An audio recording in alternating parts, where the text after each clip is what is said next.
Rich Dooley. And I see Good that. evening, everyone. This is Pullman, Rich J. Arlington Dooley, Transit.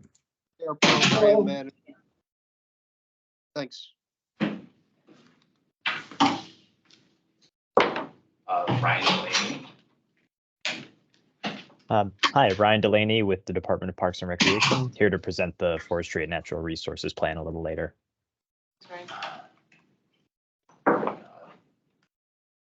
Swink. We found Hi, Suzanne Swink, just observing, member of the public. it. Hi, Suzanne. I'm sorry. Could you repeat your last name again, please? Swink, S-W-I-N-K. Oh, yes, you've been with us before. Welcome back. I have, thank you. And we have Yep, that's all online. kind of now reached a quorum, so if those commissioners who just came in can introduce themselves. Stephen, you go first. Stephen D'Alessio, Commissioner. Hi, Eric Gibbs, Commissioner. Hi, I'm Kevin Vincent.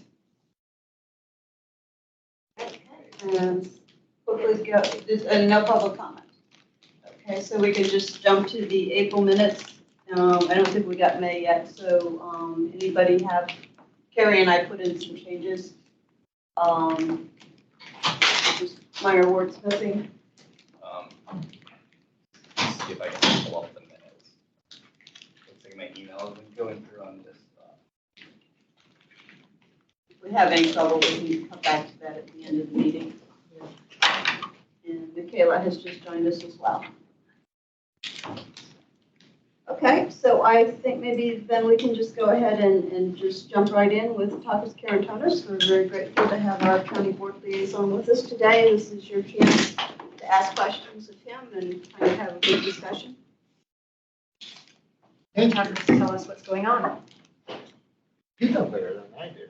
You're not supposed to tell me what's going on. So I can give you a part of that, picture. And the beauty of interacting with the commission is that you always have the other part of the picture. So that's essential, right?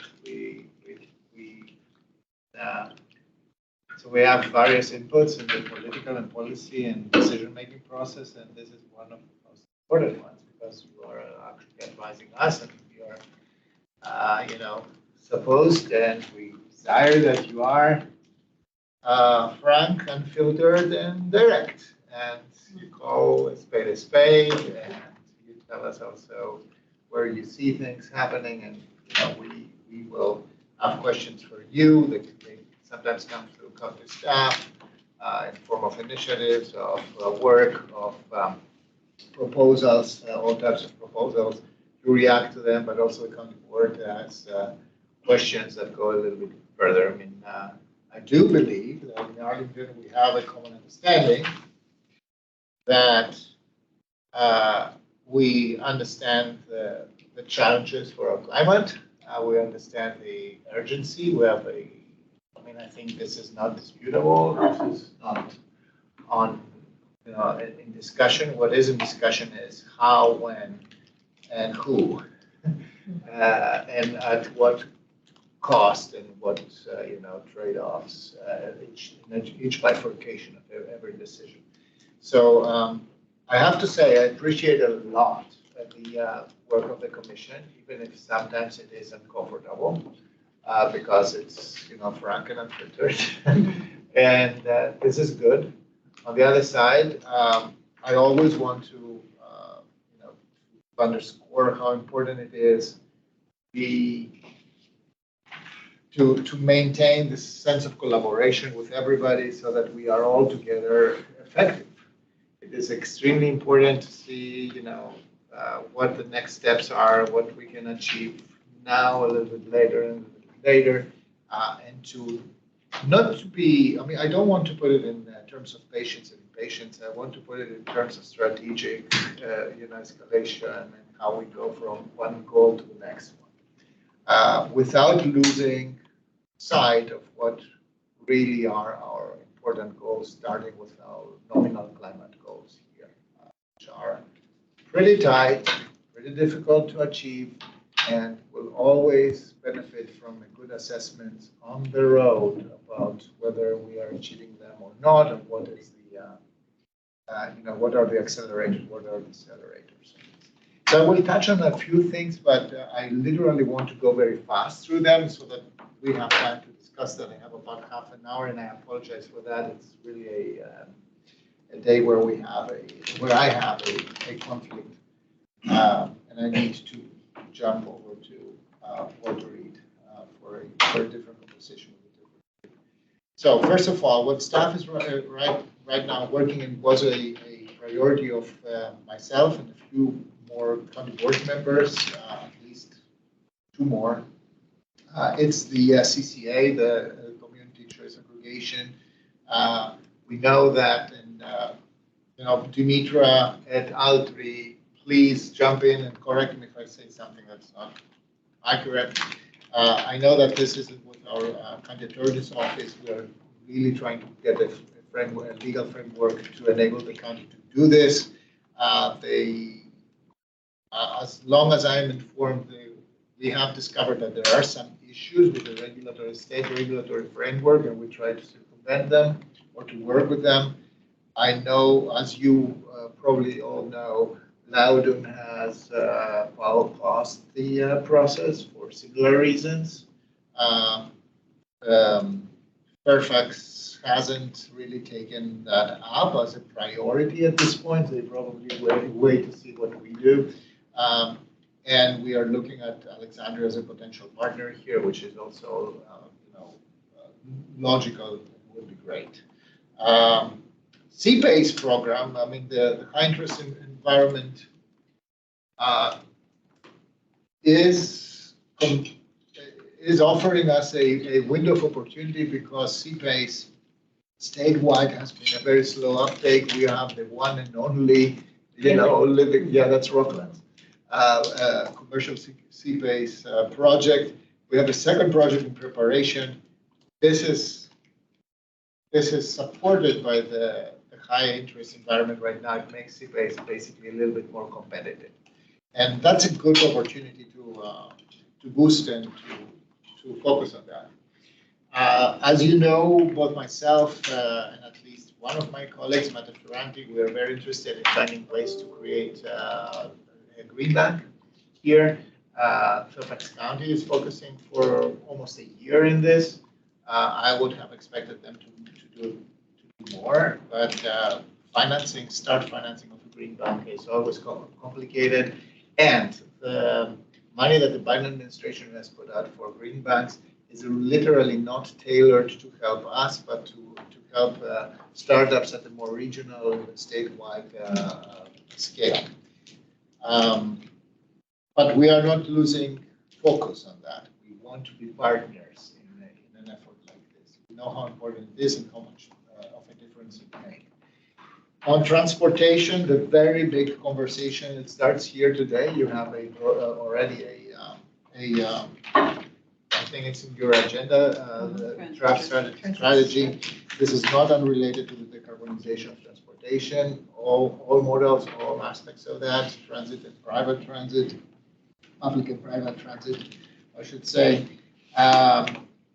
And next year we'll have master transportation plan update. By the fall, this fall, at some point, October, November, somewhere there, we are expecting a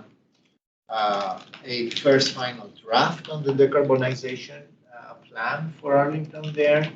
I expect to have very in-depth conversation about that, not only about how we electrify our transportation, but also how we achieve other things that have been notoriously difficult, like, for example, modal shift and going from private locomotion to transit to boosting micromobility, boosting cycling, and other things. So there are a lot of things to consider there. At the same time, I'm also chairing the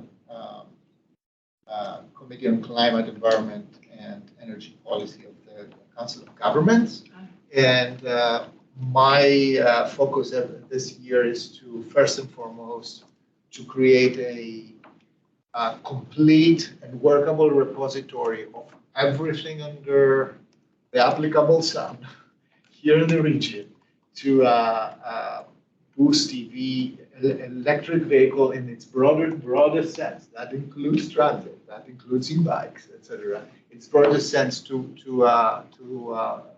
implement infrastructure. Local governments across the region need to be coordinated and need to be knowledgeable about what works, what doesn't work, and have a more informed universe of potential choices to make.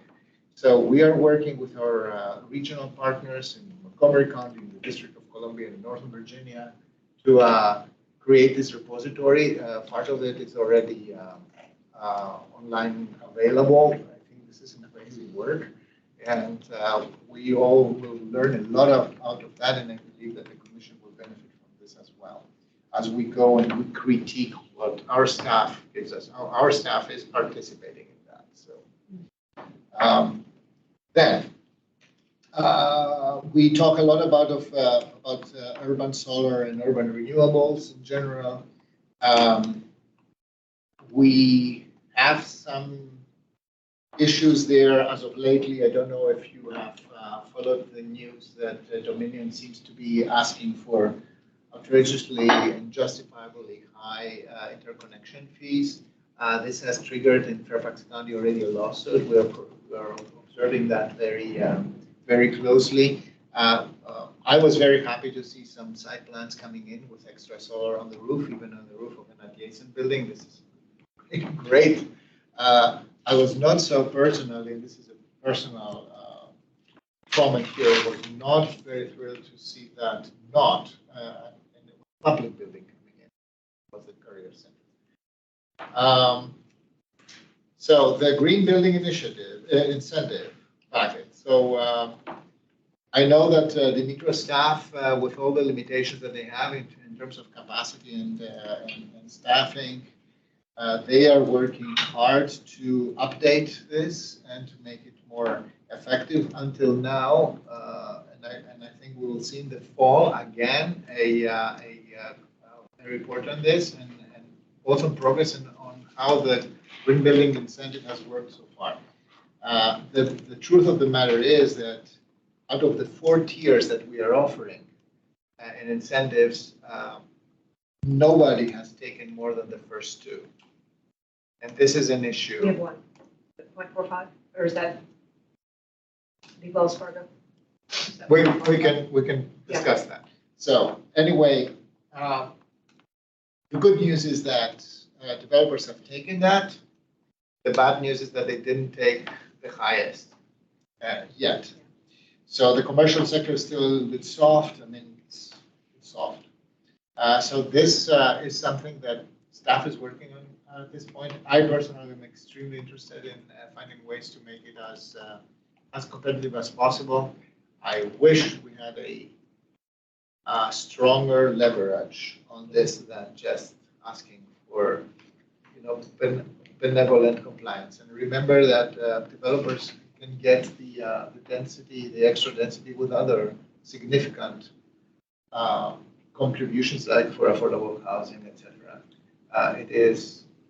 It guts me every single time to have to even think that climate in housing or climate in transit or climate in public spaces are in a competition for public benefits from development.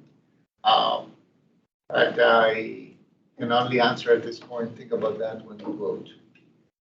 Because this is part of this, the frame that is set, political frame that sets on through elections and especially on the state level.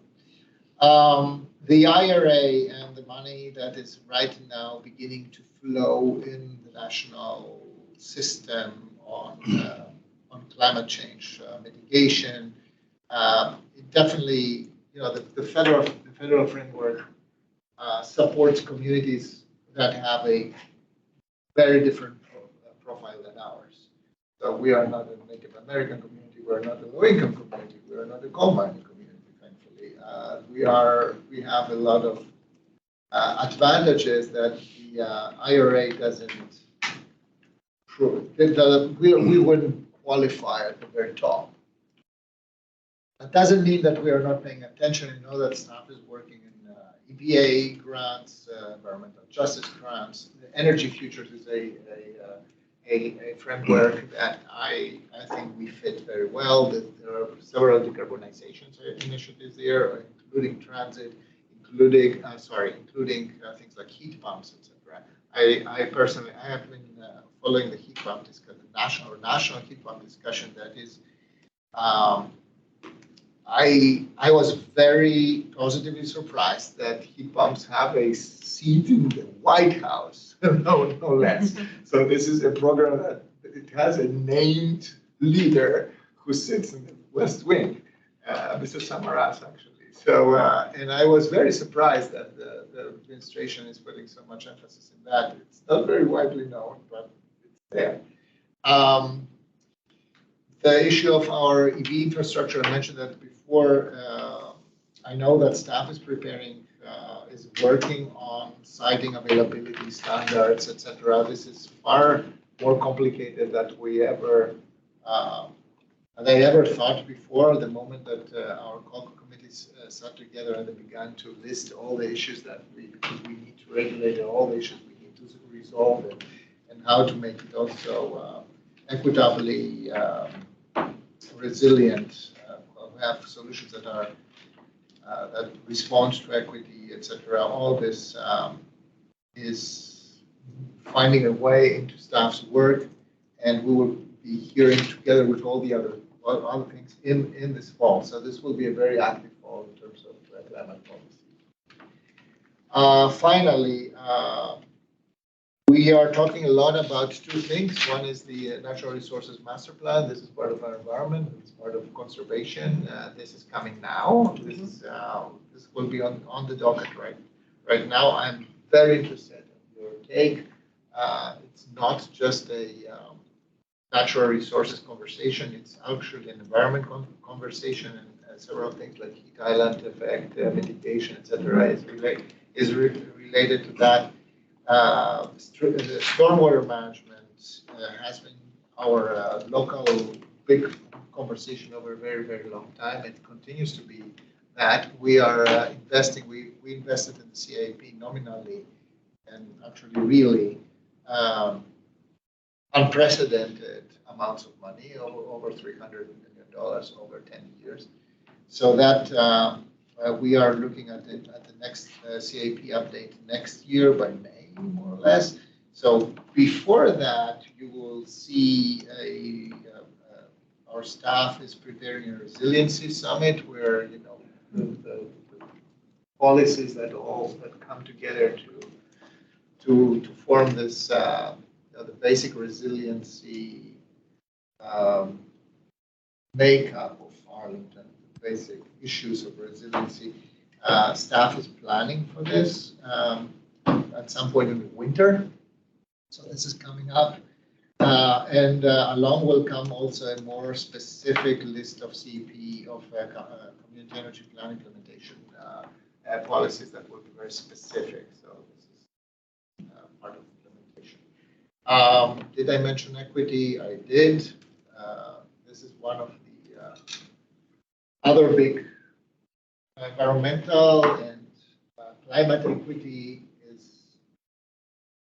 is an evolving discovery for all of us to understand really what this means and bring in all the communities that need to have a voice on this will be not an easy task. And we are have just begun to understand who is in the universe of stakeholders here.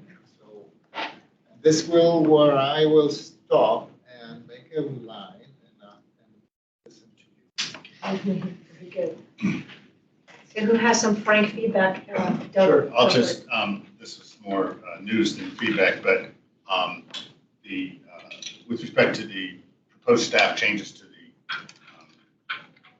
Green Building Incentive Program, which of course is due for a rethink and a reevaluation, the Energy Committee is going to be bringing in a member of the private sector who works with building owners and developers to get some views from the private sector about what kind of incentives be necessary in order to get take-up from the private sector on various ideas. Calibrating.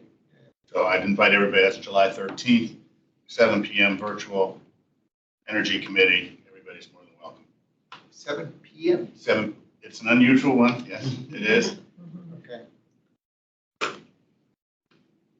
One thing, kind of on that whole issue related to negotiating with developers in terms of, where we've got housing competing with environment, to what are the kind of legal restrictions that keeps the county board from not setting the expectations high enough that can really capture all of the many county benefits versus figuring that they have to give something up to get something else.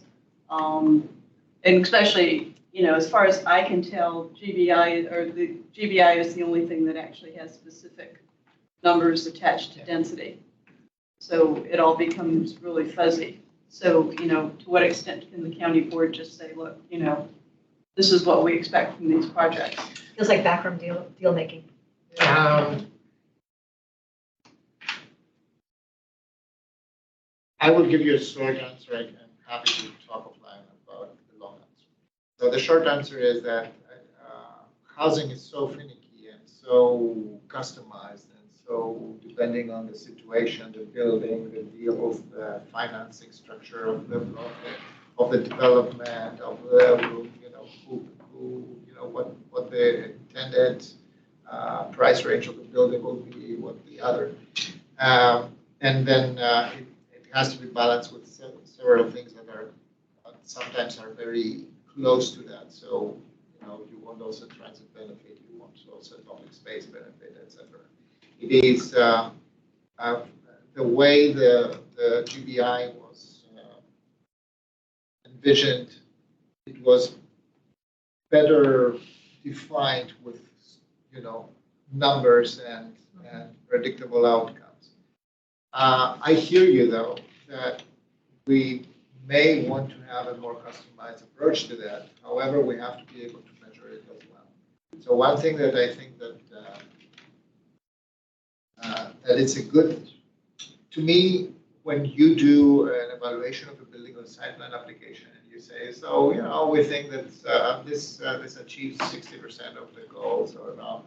While I can have many critiques about how you do that, etc., it gives us though a base to keep score and see how we are doing. And through an intensive construction cycle that we have had in the last 5 or 6, and it's still ongoing, especially on Richmond Highway, etc. This is a good place to at some point to take stock and say how far have we gone? Are this building now we have a number of buildings that will be with us the next 50 years. What else do we have? Will we have to mitigate in order to be compliant with our goals? These buildings have brought us closer to our goals, but not probably close enough if we look. I mean, if we continue at this pace, this is what we are not going to achieve, or this is what we are going to achieve. So, point taken, and this will be part of the conversation that we'll have on GBI. On a related topic, or the same topic, it may seem naive to say this, but we have a 20%, over 20% office building vacancy rate. 22. Yet we continue to see new office Yes. building projects in the site plan review process, and we have a major deficit of housing. At what point is the county going to say we want more apartment and affordable housing projects and fewer office buildings? So the county is not. And can it? Yeah, the county is not an investment advisor, right? But we are a risk. It's a social good, though. Yeah. And we also have an obligation to sense and report on the risk that is embedded in this. Right now, I see a lot of basically residential coming in. I have to put a footnote there. It's only, when it's high rise, it's only rent. I can give you a long economist explanation why we are in this kind of bind. You have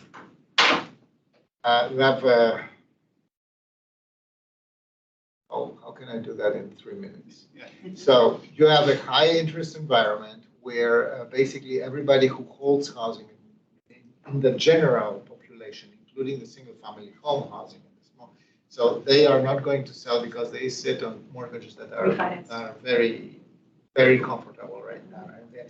And in the United States, we're the only Western nation with 30-year mortgages that have a one interest rate. So your housing cost goes up only if you change. Yes. So the rest of the world, your mortgage rate will adjust during your mortgage tenure. And so there is no difference. So the mobility from housing types into housing market is built in this. So this is one thing. This holds inventory very, very, very low and creates a part of the housing market has an inventory problem there. The second thing is we haven't been building enough housing when we had the opportunity to do so. So therefore, we have an additional deficit there. And the third thing is because of all this, the ownership market is very tight, extremely expensive. So you have a lot of people stuck who could buy under normal circumstances, stuck in the rental market. What does this mean? It means that you have higher rents, far higher rents, because the demand is there. And those who are in this rental market, they cannot go anywhere, except if they leave the region and go somewhere else, but their jobs are here. So this is accentuated by the demographic fact. So the boomer generation, for example, has a home ownership rate of percentage of 80%. The next generation after that, my generation, had 70%. Yeah, but the millennial generation is at 50%. So they have like a huge gap. They're now in their best earning years, and they're stuck in the rental market. And this is why when you go across here, you will pay $2,800 for a two-bedroom apartment. And at some point, you will come back and say, what's this worth? So that has created not only a problem with housing supply, but also a very strong investment vector for only rental. This is why we are actually, nobody is interested to do condos or other buildings where you could come in and say, hey, an environmentally sound building, a tighter building, a better envelope, a LEED building, a condo would be a possibility, right? This is where it makes sense. When you have a rental building, we have a different pathway to sustainability where it has to make sense for the operator or owner, right? So unless we balance or we find a way to balance our housing market, we are not going to have a very strong support for environmentally excellent buildings. And this is why we say that, or I say many times that the stick, we can design many carrots here, but the stick has to come from state regulation or national regulation, where we say, here's your building code, the approved one, not the one from 12 years ago, and now you have to do that. And now you have to have a fully electrified building. And sorry if your numbers don't make sense. Yeah. Okay. Good explanation. Yeah, sure. Urban heat effects. Something that's coming. Yes. It hasn't not quite the same in terms of crystallizing public concern in the way that, let's say, stormwater and flooding is. But I wanted to get your perspective on how do you get this urban island effect into the planning cycle? I was thinking of Langston efforts, for example. Yeah. There's a scenario in which that becomes a very big heat island, depending on how it develops. Well, and how do you I just wanted your perspective on how to kind of get that. You take advantage. to account for that the moment that you actually measure the heat, the mass that is going to be accumulating heat and Like a thermal reverting. And then you have to see, I mean, as a planner, I can tell you that modern thinking is about distributing the heat mass in a way that it has a better chance to cool all the time. So you have to account for atmospheric circulation. You have to account for many more trees. You have to account for the balance of moisture and drafts between buildings, etc. You can actually observe that in practice if you choose one of these 90-degree days and you go to the Met Park, which is a very interesting experiment for you to make. You can, I mean, this is the maximum heat mass that you have because these are very big buildings. Some of them are pure masonry, others are, the newest ones are all glass. So this is an interesting case of how a glass building accumulates and radiates heat, but the rest is masonry. So you can see how much of a benefit a really luscious park brings.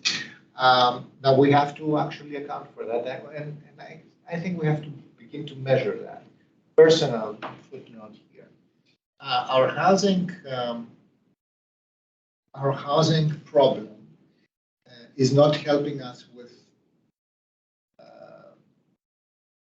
building at a scale in a distributed system that will help us with the heat island. What does this mean? I don't remember when was the last time I've seen a site plan for the Rosslyn-Boston corridor that was less than 14 stories or 16 stories. This didn't used to be the case. It was far less before, so 12, 10, etc. This has to do with the acute deficit of housing, and it has to do with our built-in commitment to transit-oriented development and corridor development the 20th century way. This is not going to solve the heat island problem. The conversation that we're having right now is that we need to distribute the heat mass better, and we have to make it airier so that we can manage temperature and moisture better. Then we need a lot of research to give you an idea. So there is a University of Maryland I've seen, they say, for example, that concentrated groves of a block full of trees, etc., has a far better temperature mitigating and moisture regulating effect than having none of this, but only tree-lined streets. So there are a lot of things that we need to learn about how our specific urban environment reacts to high heat for prolonged times. And we need to also understand our climate better. And we're semi-tropical outside today. We have already North Carolina climate. Those of you who garden know that. Takas, I appreciate the county's recognition of the climate change issue rhetorically. The county's clearly done that, and the goals that the county set are admirable goals. We've been very concerned here that the county is not using all the tools that are available to actually meet those goals. We pushed heavily on electrification and transportation. I don't want to belabor that here because we got letters on that. Maybe somebody else will raise it. I'm like a one-trick pony and always raise that. But there's another issue I want to raise where I've seen no attention from the county in accounting for the embedded carbon on the different projects that occur in the county when you tear down what's there and replace it with something there. Yeah. And there just seems to be no calculation. Is it worthwhile to actually tear this down? Are the additional benefits from what you're replacing with, are they going to be worth what we've lost by releasing the carbon and all the carbon emissions that are going to occur from the construction process? And that's easy enough to put in, it's an approximation. You don't get perfect calculations on that. but it's easy enough to put that into the whole planning process. And I just haven't seen it on any project. Maybe it's somewhere. I agree with you, and staff is happy to have them chime in. I will give you my take on that. Embodied carbon is a very new concept for governance and planning. Understanding embodied carbon, especially in an environment with, first of all, we're blessed to have a lot of wood structures still, so this is a renewable resource, so that's lower.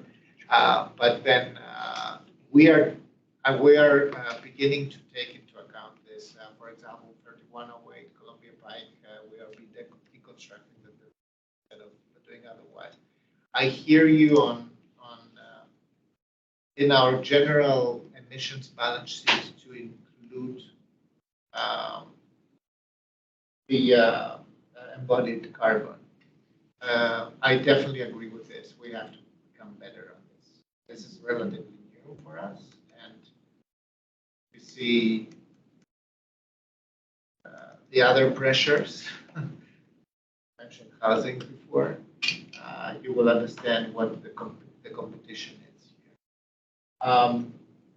Got it. And we understand the competition, but it doesn't seem to be part of the equation. It's not even being balanced.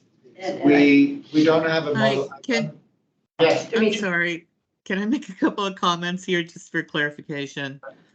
Embodied carbon is already in the GBI. It has been there, but it is in the higher tiers. And these are the tiers that, again, no one other, the only applicant developer taking up on that was Amazon. It is also a little bit more obvious in the proposed new form of the GBI. It's a little bit more robust. And I did want to note that Paul Roman, the head of our GBI program, who joined us a little over a year ago, he joined us from Gensler, who's a well-known architect, particularly in sustainable design and construction. And Paul was actually one of their experts on embodied carbon in design and construction. So it's not that we don't have any attention to that. It's just uptake has been missing, Kevin. And that's why we're trying to look for incentives. But, you know, even under Virginia law incentives, our ability to offer those may be somewhat limited, but we're still looking into that. And I just make the point on county's own projects. I think that's a very good place to be starting. So yes, and the latest one that we want to tear down a building, we take into account this. But like we are in Germany, they have a system where you actually trade the credits for that, and you can actually do them in the financial calculation. But we're getting there at some point. I think we're gonna have to address this issue particularly on Langston Boulevard, because I think, you know, I haven't made a whole lot of sense over the most recent plan, but, you know, they're talking a lot about taking down a lot of, particularly what was going to be market rate affordable housing. And just kind of concerned about that whole is you lose, and it gets into the trees and the open spaces and all those other things that we've talked about. I can give you just my anecdotal experience from Columbia Pike, where we have a bigger repository of that. So the biggest problem with sustaining the garden apartments, etc., is actually the quality of the construction. So the 40s and 50s concrete is a huge liability. It was cured with salt. It attacks the rebar. It literally decomposes right now. And the cost and the environmental cost of actually fixing that for the yield that you have in terms of housing is a real challenge. We have examples of doing both, and you're right, we have to study them so that we'll inform the next. I mean, ultimately, it probably comes down to a case-by-case study, but, you know, looking at plans to say, well, let's just raise these whole blocks and put something else up that's going to have a much bigger footprint and take away open spaces as well as all the embodied carbon. Well, it can be intense. You can still in balance, sustain the open space, but you have to talk different heights. Yeah. And you have to, and I understand that compensation is not only financial or otherwise, but it has to be also, are you taking more carbon out and you have to. And there's also areas there where there's a lot of impervious spaces that can be traded off for more open space for height. I mean, it's. What is that? Joan? Sorry. Demetra? No, really quickly, in reference to yours and Mark's comments about if you're looking at Plan Langston Boulevard, we just added language in the past 2 weeks. It'll be in the sustainability section. That specifically addresses urban heat island effect and also impresses upon the importance for adaptive, not just sustainable development, but climate adaptation approaches. And this is early, but we're about to release an RFP out of stormwater. One of the objectives of the RFP is to develop kind of an urban metabolism plan. That's a green infrastructure plan, but not your parents' or your grandparents' green infrastructure plan. We're looking at really innovative and really comprehensive embedding that kind of green infrastructure in a lot of places where it's not ordinarily used. Again, because of urban heat islands. Yeah, and the whole Langston Boulevard is a green boulevard plan, right? So this is actually first in that explicit Let's make it language. great on all counts. Any final questions for Takis? Or feedback, comments? I'm always successful. You know where to find me. So, love me with anything you need. Thanks very much. Thank you for this. I'm sorry that I have to go, but you have also very, very dense agenda. Yes. Won't get far. And I have to drive today. Yeah. Okay, turning on to our next agenda item, we have Ryan Delaney talking about the Forestry and Natural Resources Plan. So Ryan, you want to give us a quick overview and then we'll go to discussion? Yeah, absolutely. Let me pull up the slides really quick, and I will try to keep this as brief as possible. I know you all have a tight agenda this evening. All right. Can you all see the presentation? Yes, sir. Great. Cool. So as I said earlier, I'm Ryan Delaney with DPR, and I'm the project manager for the Forestry and Natural Resources Plan update.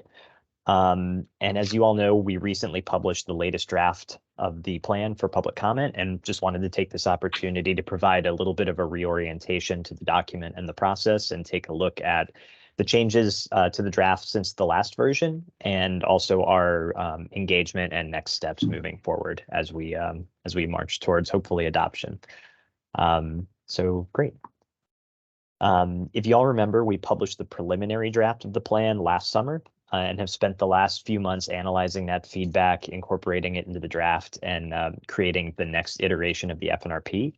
We're in the information gathering and briefings phase of the timeline indicated by the orange arrow. And we just published the draft on June 1st, and our engagement process is close to wrapping up. The comment period extends to June 30th, and we're excited to hear what folks have to say. So looking forward, we're targeting a request to advertise this fall, and then bringing the draft to the board this winter, ideally in December. So before I move on to the sort of meat of the presentation, I want to touch briefly on the highlights of our last engagement. We had really broad participation across the various mechanisms, ultimately totaling over 4,000 responses across all of our engagements. And in terms of what we heard, at a high level, most folks were relatively pleased with the draft. They felt that the actions under each strategic direction as a whole support the county's vision for its forests and natural resources, and that the vision articulated in the plan was a good one. That said, we received a lot of constructive feedback that fell into the themes on this slide, including more urgency in tone and content, particularly related to climate issues and how we were framing some of the recommendations, making equity core to all elements of the plan, the introduction of more goals, metrics, and details about implementation, and deeper, more creative thinking about land uses, possible incentives, education efforts, as well as some dispute around the 40% countywide tree canopy target and whether or not that was ambitious enough or appropriate. for Arlington. So moving into the new draft, since our last engagement, we've made a lot of changes, as I mentioned, and as if you open the document, you can see that. Those were primarily across these three areas. We added a new executive summary to the introduction and made edits reflecting the comments that we received on urgency, tone, and existing conditions. We made changes to some of our existing recommendations and introduced new ones in the strategic directions that I'll go over in more detail a little bit later in the slide deck. And then lastly, there were significant changes in structure and format, incorporating maps, graphics, and charts, strengthening our action verbs and cross-references, expanding some of the appendices, and most importantly, adding the implementation plan and the draft priority actions, which is sort of the close of my part of the presentation today. So with that, I'd like to move into a quick refresher of what's in the plan. This slide here shows the high-level outline of the document, noting the new executive summary and the implementation plan. And here is a highlight of our strategic directions. These are the broad policy areas that create the framework for the plan's recommendations. The structure and general intent of each of these four has not changed since the preliminary draft, but they've all seen several refinements. Okay, so now that we are oriented, hopefully, or reoriented, I'd like to go through some of the changes we made in response to the feedback we received in our last round of engagement, chapter by chapter, starting here with Strategic Direction 1, Conservation. So I mentioned comments we received around our 40% tree canopy coverage. While we believe that 40% is an appropriate county-wide goal, we wanted to add specificity. So we've added language calling out local conditions and ecology, historical inequity, and created closer cross-references to the tree equity goals in Strategic Direction 2. And then additionally, we included these new action steps, 1.1.2 and 1.1.3, to further refine that goal and guide its implementation. In prior versions of the draft, we didn't have a sort of a corresponding metric or target for forest health or ecological function, which is why we've included the native tree canopy recommendation 112.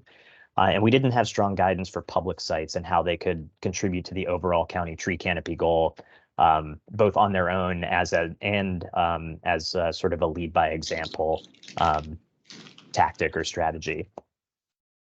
1.2.4 and 1.2.5 were included to add specificity to the commitment in the document to create more space for trees and natural resources. In response to some of the comments we got examining that plank of the FNRP. And 1.2.6 was added to track the ongoing conversation about updating the county's weed ordinance. If you all are following that, it does seem like that's proceeding ahead of the FNRP schedule, so that may fall out of the document if it's implemented, which is a great thing. But for now, it's in the draft.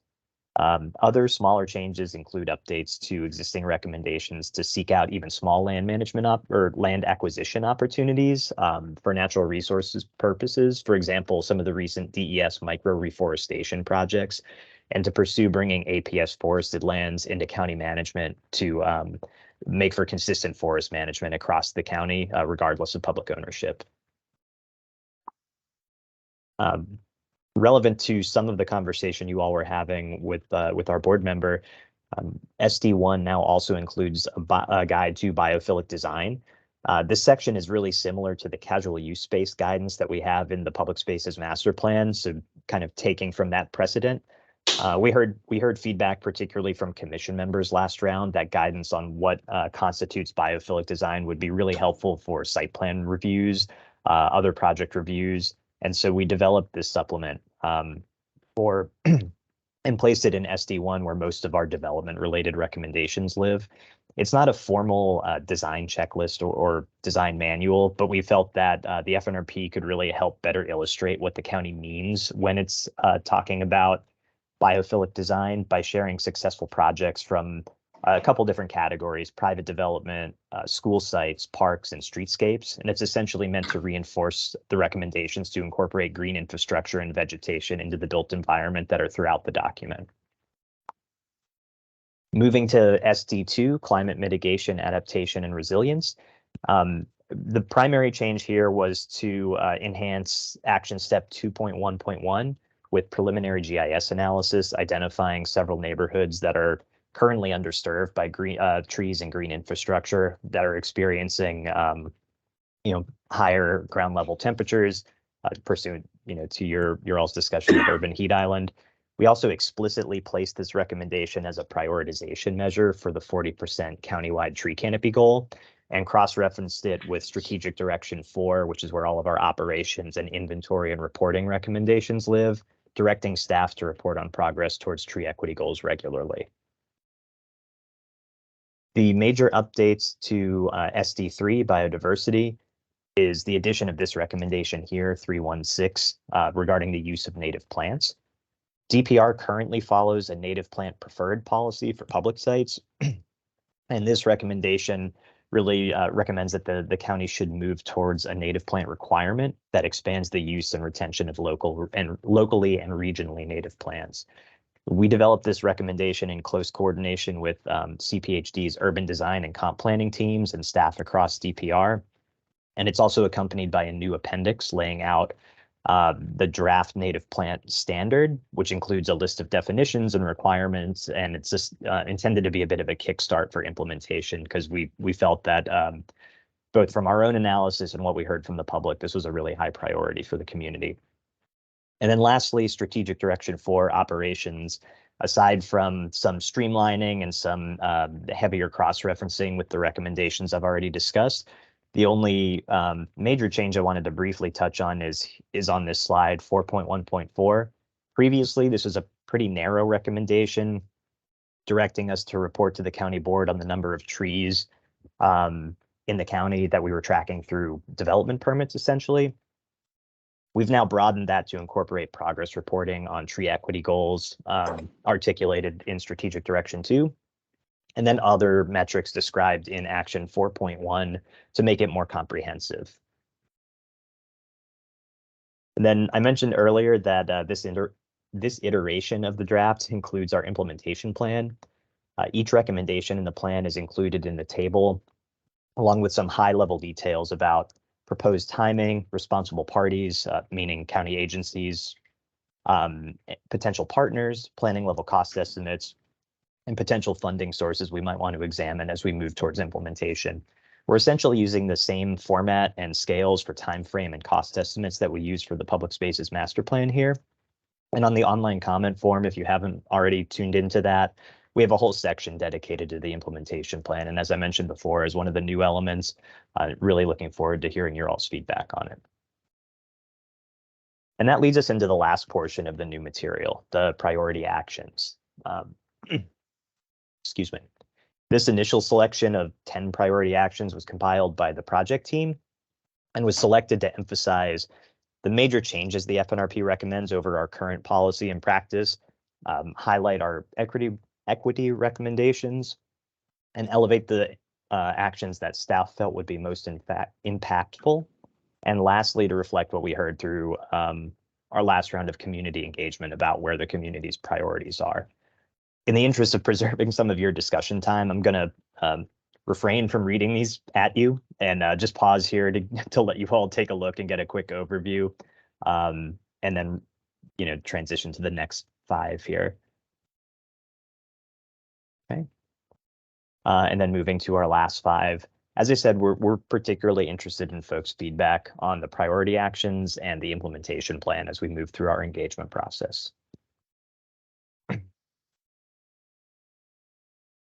So with that, I'd like to transition to our engagement and next steps. As I mentioned, this time around, we've had a 30-day engagement period that will close on June 30th. So we have 4 days left. Well, 4 if you're a night owl, I suppose. It's already late in the day. And it includes an online comment form. So please share that link with your networks if you haven't already, and comment yourselves if you haven't dug into it.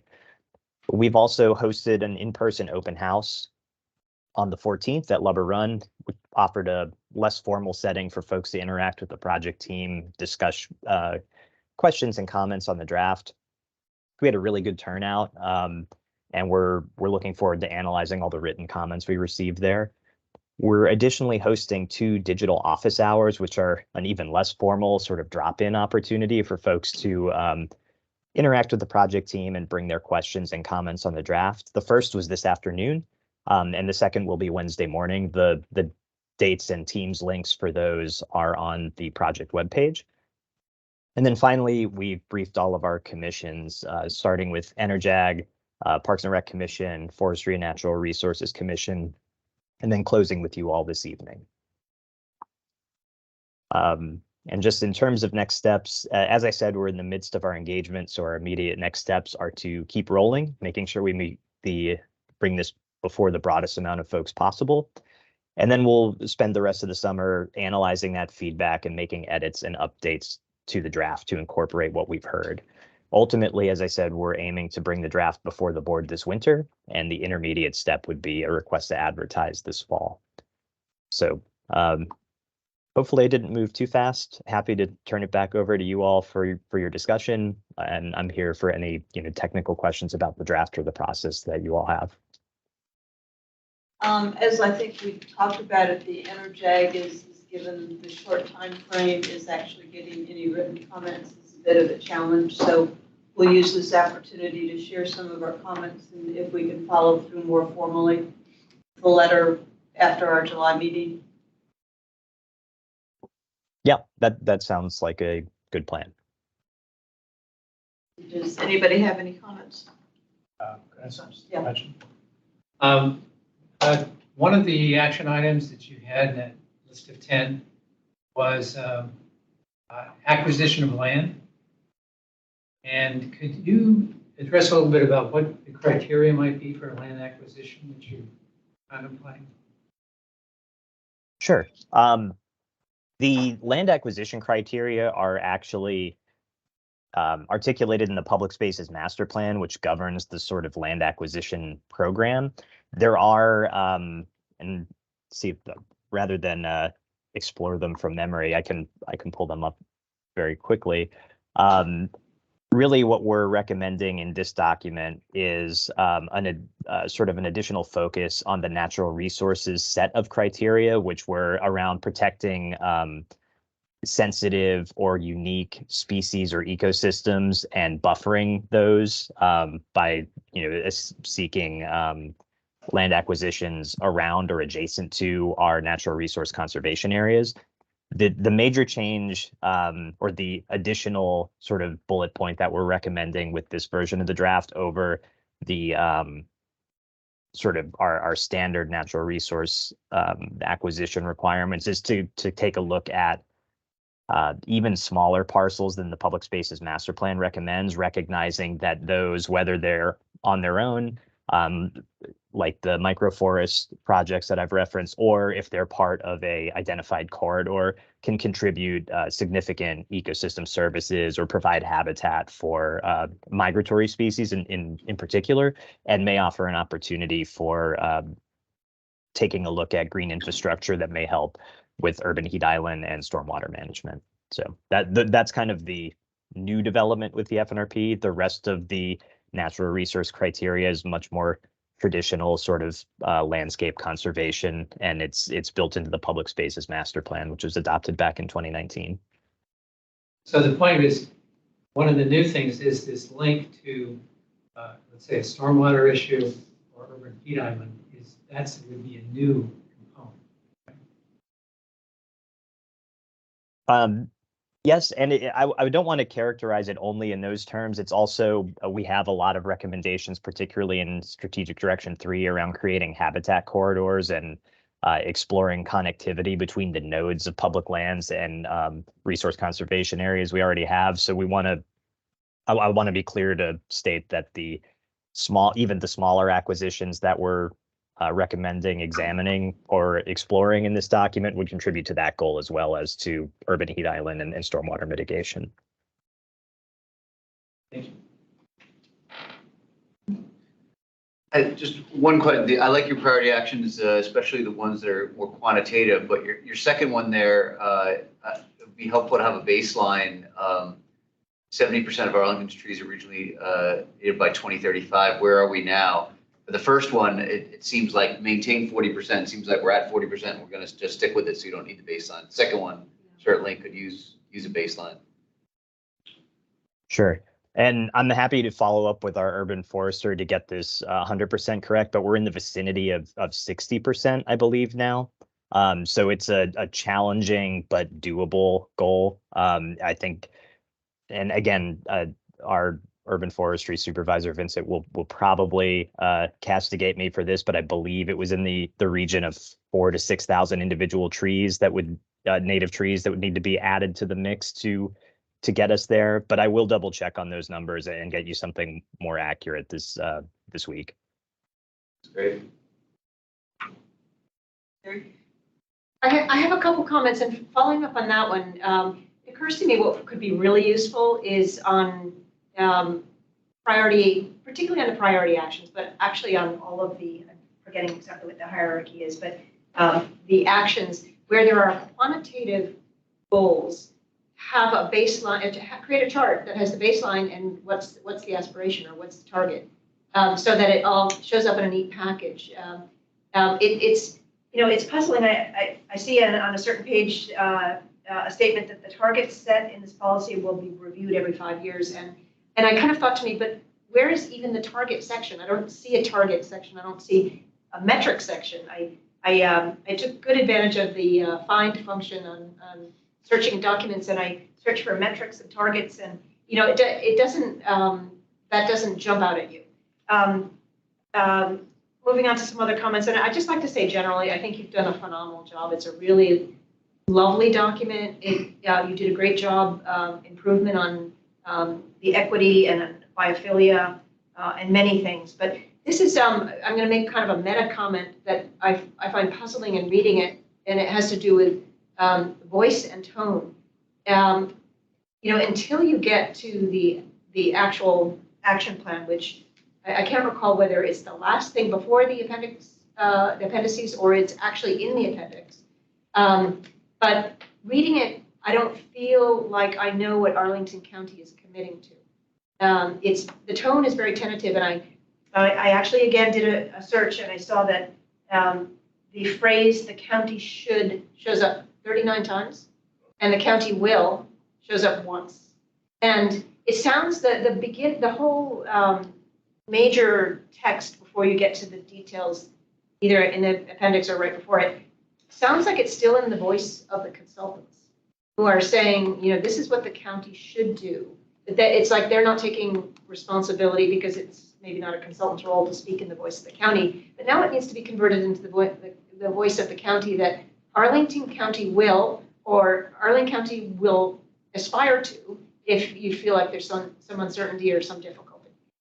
That's just a comment. I'm somebody throughout my professional career who prepared lots and lots of strategies, and this is puzzling to me, this kind of wishy-washy voice. So just an observation. I'm going to provide some separate smaller comments, but otherwise, tons of great work has gone into this, and lots of great consultation with public. So kudos to your team and to you for that. Great. Thank you. I appreciate that. And I appreciate any of the critical feedback, especially as we get into the details. I will try to address the tone comment that you bring up, because I think it's instructive a little bit. This is something that we've struggled with. I know struggle is maybe not even the right word. I think trying to find a way to articulate this the best way possible. Part of this is an artifact of where this plan sits in the county's planning hierarchy. So as a comp plan element, it's policy guidance, it's articulation of priorities, and the long story is the short version of this story is if you have the page number citation for where it says the county will, I should probably check on that because the county should sort of framing is the guidance that we've been getting from the county attorney in terms of how to frame the policy. That's so interesting. I didn't, as a reader, and probably many readers will not fully understand that this is actually guidance and not a plan. Well, I should. It is a plan, but where it sits in the county's planning hierarchy, the comp plan is a policy document that articulates the county priorities that then through decision-making tools like the budget process need to be balanced by the county board and commissions like yourselves. So that type of language is sort of an artifact of where that sits in the county's planning hierarchy. The public spaces master plan has a similar tone in terms of its action verbs. Now, that's sort of the context. If there are places where you all feel it can be made stronger or that is not clearly articulated, I need to know that too. So I don't mean that to, squash further discussion in this direction or to like quibble with the criticism. It's just we're sort of walking a fine line, I think, in how we have to phrase this as a policy document and not, for example, as a department's work plan or an adopted county budget document, for example. And so that's some of the source of that uncertainty in verbiage. Well, it's learning for me. Still doesn't seem like a plan to me. It sounds like guidance, but Yeah. I'll leave it at that. Well, and I think still it's not as bad as the first draft, but that sense of urgency of the situation is basically our tree canopy and our natural resources are under considerable threat. And I don't think it comes across as strongly as I think is how really kind of dire and dire some of the situations is, notwithstanding the fact that we do have lots of nice natural resources. But, we seem to be losing ground. On the metrics, to me, I think, with this carries is that's probably the greatest weakness. Is I think with every strategic direction, there should be a number of measurable metrics, in going beyond tree canopy, just percentage of tree canopy, which by now it appears that it's under 40% anyway, so we've got some ground to make up. But disaggregated, especially in areas where we're looking at the equity. But there should be a whole range of host of things that measure the health of our natural resources in our tree canopy. And, and there's probably more some qualitative indicators. And also that to me, I don't find the implementation plan particularly useful, especially since that looking at the implementation plans for the urban forestry plan and the natural resources plan, it tells me absolutely nothing about what was accomplished as the result of those two plans. That there needs to be some other columns, or there needs to be a reporting process that every year, every 2 years, you'll go through and say exactly what you've done and how what you've accomplished in meeting all of those strategic actions, so that you kind of could get a sense of what actually is happening and going on, and at the end of the time when it comes to renewing that, we can step back and say where we've made progress and where we haven't.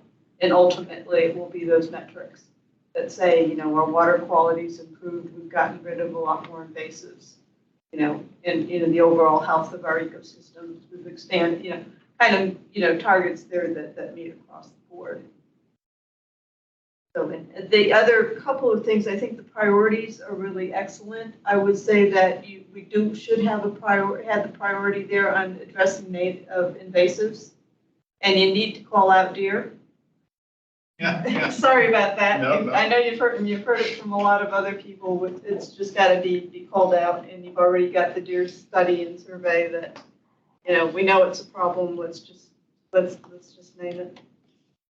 And then I thought maybe some of the things, just like on the development standards, I think that's excellent. That's absolutely crucial if we're going to really kind of get a hold of having space to put things. But I think there's also embedded throughout the plan, in not as much detail, issues of just various tax incentives, conservation trusts, other things that are kind of alluded to, at least, that it's maybe not just development standards, but developing a very robust toolkit that helps drive it is kind of a critical action that the county should be thinking about, and just kind of whatever kinds of incentive tool that we can come up with that can work together collectively is important. And then the final thing for me was on the volunteer is basically really highlight value that volunteers are already bringing to the community. And again, I think that priority can be broadened. It's a theme that comes throughout the plan, is that volunteers are just so crucial in helping with implementation of a lot of the different the actions there, that kind of how you kind of capture that as being, volunteers are crucial and we're going to continue to support and expand, how we bring them into the process.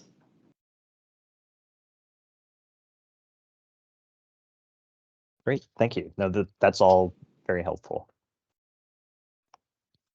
Other comments, thoughts? I completely agree with everything you just said, Joan. I made some notes here. So one of the goals is equitable access to the benefits of Arlington's tree canopy and natural lands. But it was unclear to me, like, how would you measure that? What's the actual goal for equitable access? And, I think it's important because this document is replacing two other plans from 2012 and 2010, I think. 2004 and 2010, yes. Whoa, yeah, okay. So it's going to live on for a long time.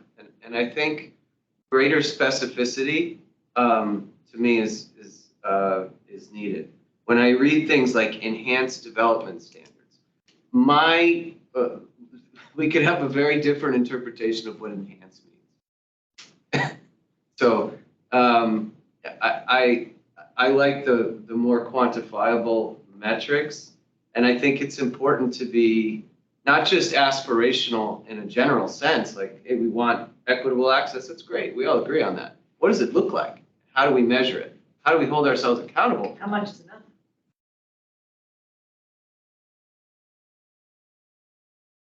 I seem to have lost audio from the room. I'm sorry. I'm not sure if you all can hear me, but I cannot hear you anymore. Oh, we can hear you. Oh, it just came back. Sorry. So I didn't get the last part of your comment. I'm sorry. Oh, it's about specificity, monitoring and evaluation to hold ourselves accountable for things like equitable access. Maybe that's that whole, it's a policy, not a plan, kind of. Yeah, it could use more specificity, I think, too. There's a lot of good priorities, but how are we going to do that? It's not as specific as it could be, but maybe how do we know the plan it can't be? Yeah, and a lot, we have the data, especially on urban heat islands, in what communities are most effective, and those also tend to be ones that tend to be, kind of lower income communities of color in that. So, we can identify particular neighborhoods that we want to see, and to me, I think you need almost a minimum tree canopy for any place across Arlington. Yeah, But again, oh, go ahead. Sorry. Whatever targets are is based on how much you can find room for it, for more opportunities for trees in open areas.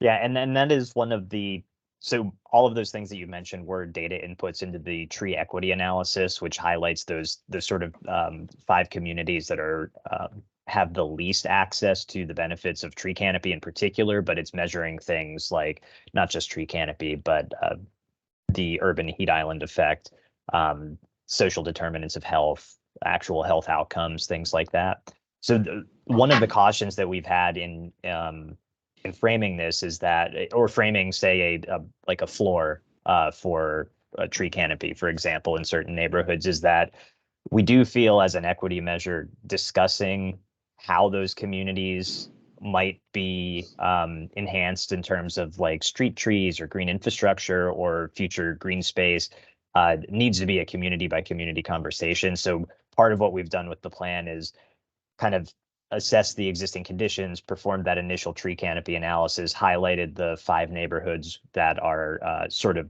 suffering from the worst deficit from the benefits of trees and access to nature, and then articulated that these are the communities we want to engage with next to figure out what the community's preferred solutions to that lack are. So there's sort of a deliberate lack of specificity in that regard, because as part of the planning process, we didn't have the capacity to really go super deep and involved engagement for specific neighborhoods, because it is sort of a countywide guiding document. So that is a bit of an artifact of the approach, but I take your point broadly, and I don't mean to sound argumentative. I just wanted to articulate kind of where we were coming from and why for SD2 2.1.1 in particular, there's maybe less detail or less quantitative metrics than we might want to see, and it's strictly because we want to engage with those communities directly. Well, and that's where the implementation plan comes in, and having a good reporting process so that you track and make clear, what you're doing, who you're doing, and what communities you're actually targeting, and what the goals are for those individual communities. Yeah, absolutely. And on that note too, just for context, for example, the Public Spaces Master Plan, we do report annually to the Public Spaces, I'm going to butcher this, the PSMP IAC, the Public Spaces Master Plan Implementation Action Committee. The ENERJAG tends to serve that role for us, at least going through this process, and served that role previously for implementation of the Natural Resources Management Plan, which is one of the precursors to this document. Our intent is to follow through on that model, whether we need to re-examine, if there needs to be a special committee specific to this document, or if ENERJAG or FNRC can continue serving in that role. That's one of the mechanisms for accountability and implementation reporting that we typically follow, quarterly or ad hoc meetings with annual reporting up to that implementation committee. So just for some background on process. Anybody else have any comments? What I did kind of reading through the biophilia guide, I think that's maybe a good start, but might want to continue to look at the language. I wasn't quite sure I fully understood, ultimately what it looks like. Great, thank you. Okay. Anybody want to volunteer to write up a letter for next week, so next month? Or work with the NRC. Yeah, they've got letters in that too. We've got a letter. Look at our letters, what was most crucial based on what the changes are and what we've discussed today. Okay, turn it over on the transit strategy. Thanks very much, Ryan. Thanks, you. Ryan. Thank you, Really Ryan. appreciate it. Yeah, thank you all for having me. I appreciate it. Sounds great. Clinton, are you going to take the lead on this? Yes, I am. Okay, Chair McIntyre, Vice Chair Thompson, and Commissioners, good evening. Thank you for allowing us to present this evening on the Arlington Transit Strategic Plan, the draft service recommendations. This is the culmination of months and months of work to get to this point where we can make our recommendations to improve and make Arlington Transit better for a transit system that we all can use for all of our daily lives. There's several of us from the transit team on the call today. I'll start off the presentation and I'll pass it over to Paul Munier, and then we'll be ready to field some questions. So, Paul, if you could go to the next slide, please.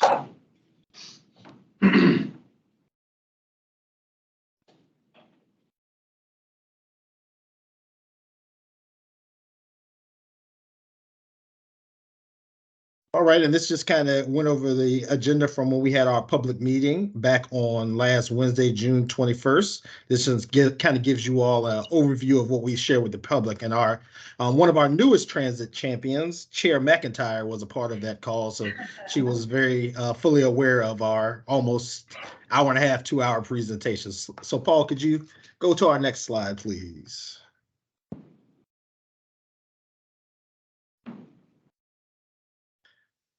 So in the interest of time, I'll just get through my slides quickly so that Paul can go more in depth in the actual the draft recommendations. What is the transit strategic plan? Why are we doing this? What got us to this point, and what is the expected outcome? Of course, Arlington Transit is always looking to make a commitment to continually improving the service.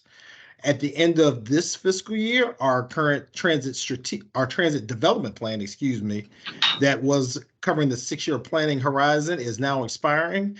And because Arlington County is an urbanized area and operates a fleet of equal to or greater than 20 buses, the Virginia Department of Rail and Public Transportation, Arlington Transit qualifies to do a TSP, which is a transit strategic plan.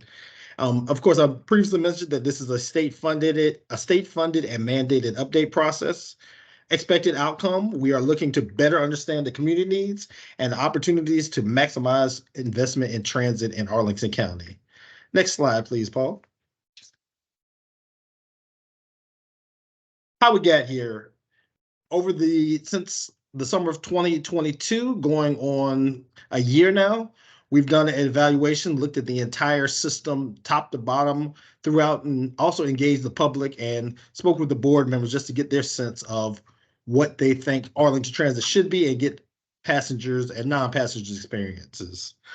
We did our current conditions evaluations during the summer of 2022, did a robust public engagement, which we'll talk about on the next slide, during the fall of 2022. We took a lot of time to look at the gaps in transit services in Arlington County during the fall and winter of 2022. Developed the service recommendations leading up until this spring, and here we are now where we have our service recommendation public engagement to finally develop our final service recommendations, then to come up with the analysis for a capital plan and operating funding plan this summer as well, and then finally present to the board and submit to DRPT this fall of 2023. Next slide, please, Paul. Public engagement. During the fall of 2022, as I previously mentioned, we received 383 comments from 244 individuals, including an online feedback form where folks could answer questions, something along the lines of what is most important to you when you choose transit?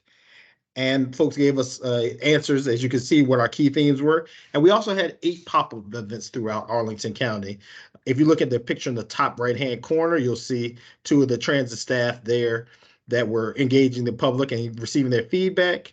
And then there's another picture there just underneath of their picture of people just putting orange dots and just giving their comments on what is most important to them. Key themes, of course, frequency and reliability.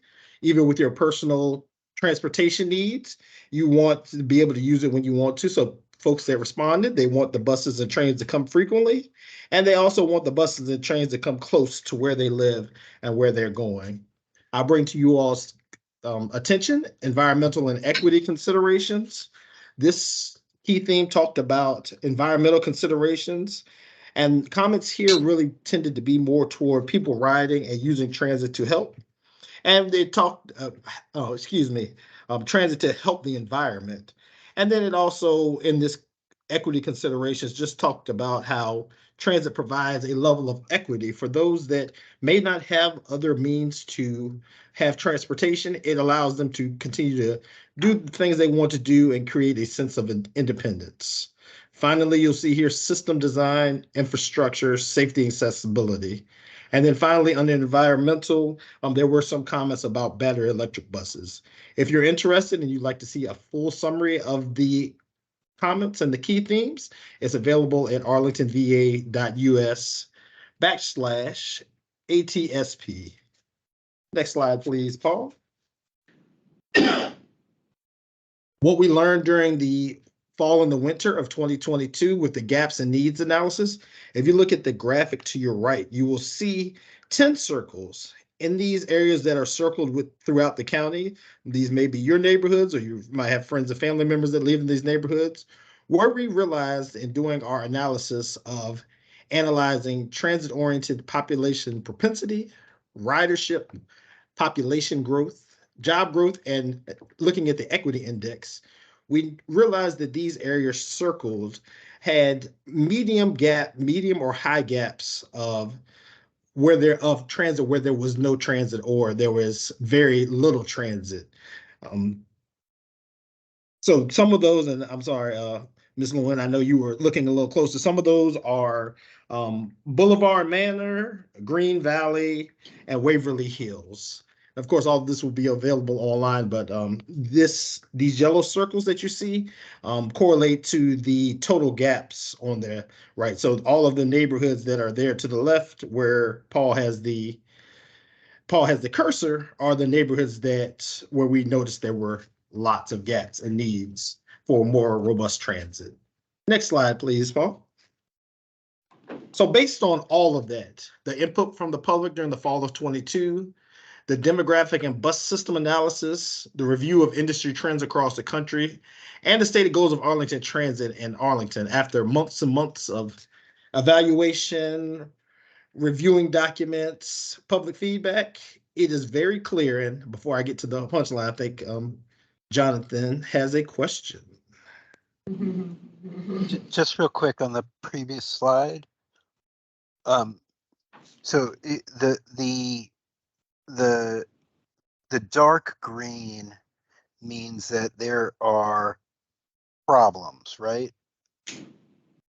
So, I mean, if I'm reading this correctly, there's when it says that Crystal City has a gap, the fact that it says a high equity index, does that mean that, like, am I reading that correctly, that there's a major equity issue? Or what does it mean to have a high equity index? The way the gap analysis was done, it was done with a bivariate analysis that compared certain variables against the amount of transit. So if there was an area that had a high population of low income minority people and a low amount of transit in that area, then that was identified as an equity gap. Now, as you understand, Crystal City does have a lot of transit in it, but that is primarily filled by WMATA service. So these are where gaps in the art service are. And really, this was to focus. These were areas that we wanted to focus on. I understand. No, but what I'm talking about in the table to the left, right, under the equity index, you have a lot of high, dark green, high. I'm not sure what does this mean? High, low, medium. I understand on the far right column, it's clear what that means, but the other columns, it's not clear what high, medium, low means. Okay. Again, it was a bivariate analysis. Okay, so we took job growth and we looked at job growth across the county. And then we said, okay, you have this percentage of job growth across the county. How much transit is being provided to that area? And then said, is that equal? Is it above average or below average for what we're providing across the rest of the county? So there's a lot of job growth in Crystal City, but there isn't as much transit in relation to that percentage across the rest of the county.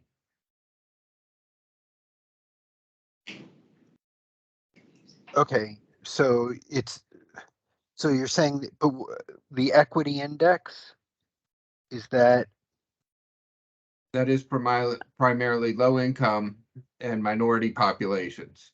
And so disproportionately there is, in relation to the rest of the county, low transit service for low income residents in Crystal City.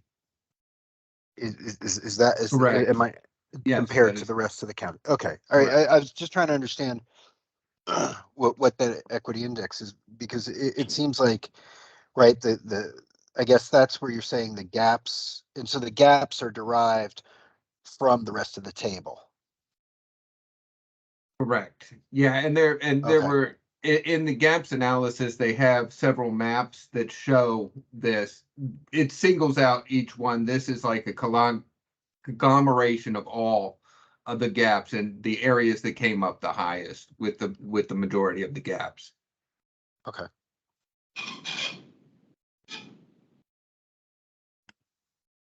Thank you for that question. Great question, Jonathan.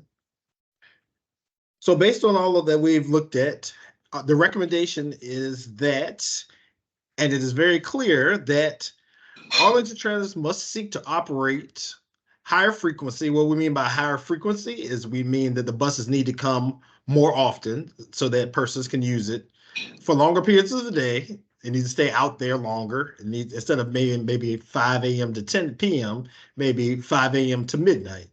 With more peak service, off-peak and on weekends. In the transit vernacular, off-peak is the periods, we consider the peaks 6 a.m. to 9 a.m., which were traditional peaks pre-COVID, and then 4 p.m. to 7 p.m. Monday through Friday, when in a more traditional work setting, folks were commuting to work and then commuting from work. So now that individuals' travel patterns have changed and work schedules, and there's more hybrid work, there's more of a need for service in the middle of the day and in the evening and on the weekends across the entire network to achieve the county's goals. So we need to do all of these things across all of Arlington Transit. Next slide, please, Paul. Our strategic plan key objectives, looking at the very bottom one first, improving service for all Arlington residents, which is ties right back to the previous slide. Alignment with new travel patterns, consolidated routes for travel simplicity, connected to new key locations in Arlington. As Paul gets into the recommendations, you'll see a point where there's going to be new service to Longbridge Park. And then meeting evolving passenger schedules, which ties back to the previous slide as well, looking at addressing new travel patterns for non-commute use. Next slide, please, Paul. So I'll just take this slide from the top left and go around. What you're going to see, if all of the 10 years worth of recommendations were implemented, there would be a total increased service hours of 62,519, which across the entire system would be a 34% increase. And I would bring your attention especially to Sunday, if all of the 10 years worth of recommendations that Paul will go over in a few moments were implemented, you would see a 94% increase in the amount of buses that are on the street on Sundays, which is mind-boggling compared to what's out there now. It basically would be the double amount of service that's out on the street. Putting that in a graphical, yes. I'm sorry to interrupt you. It's Demetra. Very quickly, can you and Paul and Pierre just put, and Lynn, a pin in? We did have a question earlier this week from members of C2E2 about whether or not we're measuring the greenhouse gas impact of that. So I spoke with Drew and the air team about that, and he's happy to work with you guys on that. It shouldn't take too much time or effort, but if we can do that so we can get back with those projected figures to C2E2, it'd be great. Excellent. Thank you for doing that, Demetra. Appreciate that. Current service hours, 181,000 currently. It would go up to 244,000. Total increase of annual operating costs, there would be an increase of $7.3 million per year if all of the service recommendations were implemented. Let's say we implemented them all during FY24. The operating budget would increase $7.3 million annually based on 2023 dollars. And then finally on this slide, to implement this increased service hours, the 62,000 additional service hours, it would require 65 maximum vehicles of service, which would require an 82 total fleet requirement. That is based on the current propulsion of the ART fleet, which is compressed natural gas, that 65 and 82. And then finally here on this slide, based on the compressed natural gas, renewable natural gas operation and pending ZEB study, each compressed natural gas bus that is currently in the ART fleet would require a factor of 1.5 battery electric buses to replace the current one compressed natural gas bus fleet. So to get to this 82 total fleet requirement at a factor of 1.5 would require 123 battery electric buses to run this increased service. Next slide, please, Paul, and then I'll wrap up. I think I am actually done. All right, Mr. Monnier, it is all yours. Good evening. Again, thank you for letting us come and present this, our proposal for the improvements to the Arlington County Transit Service. A little preliminary overview of the plan. You can see the The proposed network with WMATA service, existing WMATA service laid underneath the network, you can see that there is a lot of WMATA service. It's something that we always have to keep in mind, that we do have a lot of regional service that brings people from outside the county to work, or through the county to go to DC. So I think that illustrates that very well here. Just a high-level overview, there's 2 new routes that we're proposing in this plan to strengthen connectivity. We're looking to replace underperforming routes with a revamped network. That means that we're taking some of our underperforming routes and we're combining them into some of our better performing routes to help increase the span and frequency of those routes. Simplified schedules, most routes to work run on a clock face headway, meaning that we would like the bus to come every 30 minutes, every 15 minutes, every 10 minutes, instead of like every 23 minutes one trip, 16 minutes another trip, so that there is routine and predictability in the schedule.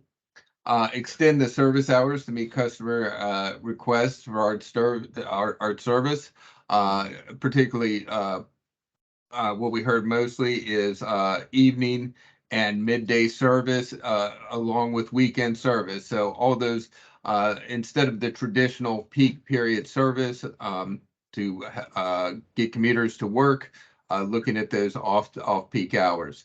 And adjust service standards to match new travel patterns and reality. Our service standards today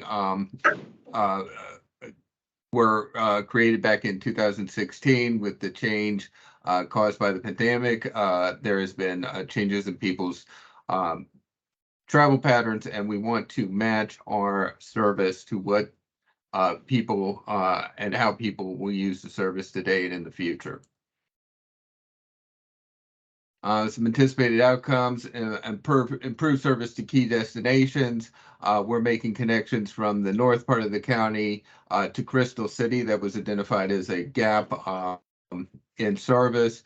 Simpler network with more direct routing, trying to, particularly in the south part of the county, cleaning up a confusing line that had a bunch of different branches off of it. Consolidating that, making it easier to understand. Efficient and equitable distribution of transit and resources, increasing service in areas that we know that there are equity populations, and making sure that we are also providing service to all parts of the county, so that people that don't necessarily that have other opportunities for travel, such as their own they own a vehicle, that they can make the choice to get onto transit and start using transit, and to provide more convenient and reliable service on off-peak hours and weekends. Again, primarily increasing the span of service and making sure that there is a minimum frequency that we will be running. In this plan, the minimum frequency that we will run on a fixed route transit route is 30 minutes. We believe that that is anything over that, just it does not become reliable, it does not become convenient. And we've broken the county up into 3 areas: the north, the southern part, and the Pentagon City area. North Arlington, this is where some of the most major changes, most drastic changes are taking place. In the North County, we have had some typically lower performing routes compared to the rest of the network. It is due to the land use patterns up here. It is not necessarily favorable for transit. But again, we believe that we need to provide service through the whole day at a minimum frequency of 30 minutes. I think that is, when we talk about fixed route transit, if you cannot, if that isn't sustainable, then we need to look for other opportunities. And I'll be talking about that a little bit as we get to the end of this. So as I said, we're increasing frequencies and all-day service. Particularly over here, the 61 and 62 have been particularly low-performing routes. They were only peak routes that ran for a few hours in the morning, a few hours in the evening. What we are doing is we are removing those routes, but then we are taking a couple other routes that we have, and we are providing that service using these other routes. What this effectively does is that it increases the frequency along these routes to 30 minutes, and it provides a span of service of all day. So where you only had a couple hours in the morning, a couple hours in the evening, now you have service all day. And the opportunity to get on the bus and use it as reliable transportation. Consolidated routes to improve connection, as I just talked about, that's taking some of the lower performing routes and attaching them to better performing routes. Improved access to Virginia Center Hospital Center. Virginia Hospital Center becomes kind of a micro transit hub, for lack of a better term, even though it's an on-street stop. We will have several routes that will meet and be able to provide transfers to connections to other areas. A 1C connection between Clarendon and Crystal City. Again, something that we heard quite often during our outreach is that there was first we did identify this gap when we did a gap analysis and connections between major areas in the county. There showed there was a very weak connection between the North County and Crystal City via bus, and even with rail, you're making a transfer at Roslyn. We're extending the 43 to Clarendon, and now that provides a very strong, robust connection to Crystal City from the North County. Enhance service along the Roslyn-Ballston Metro Corridor. As we extended these routes to take over some of the underperforming route, as we extended 43 to Clarendon, you could see that there is a lot of ART service along this Ballston-Roslyn corridor. So now there will be even more bus service along this corridor that people will be able to utilize. And as I said, so we have some time for, could you move a little bit quicker so we actually have some time for discussion? I think, the commissioners can actually look, because it's kind of hard to absorb, the changes in the routes. And I think we can all look at the transit study and make kind of. Okay, I'll definitely move faster. I do want to take a little bit of time on this micro transit area. This is being proposed, as I said, if you can't sustain a 30-minute headway and bus service all day, we have to look for other alternatives.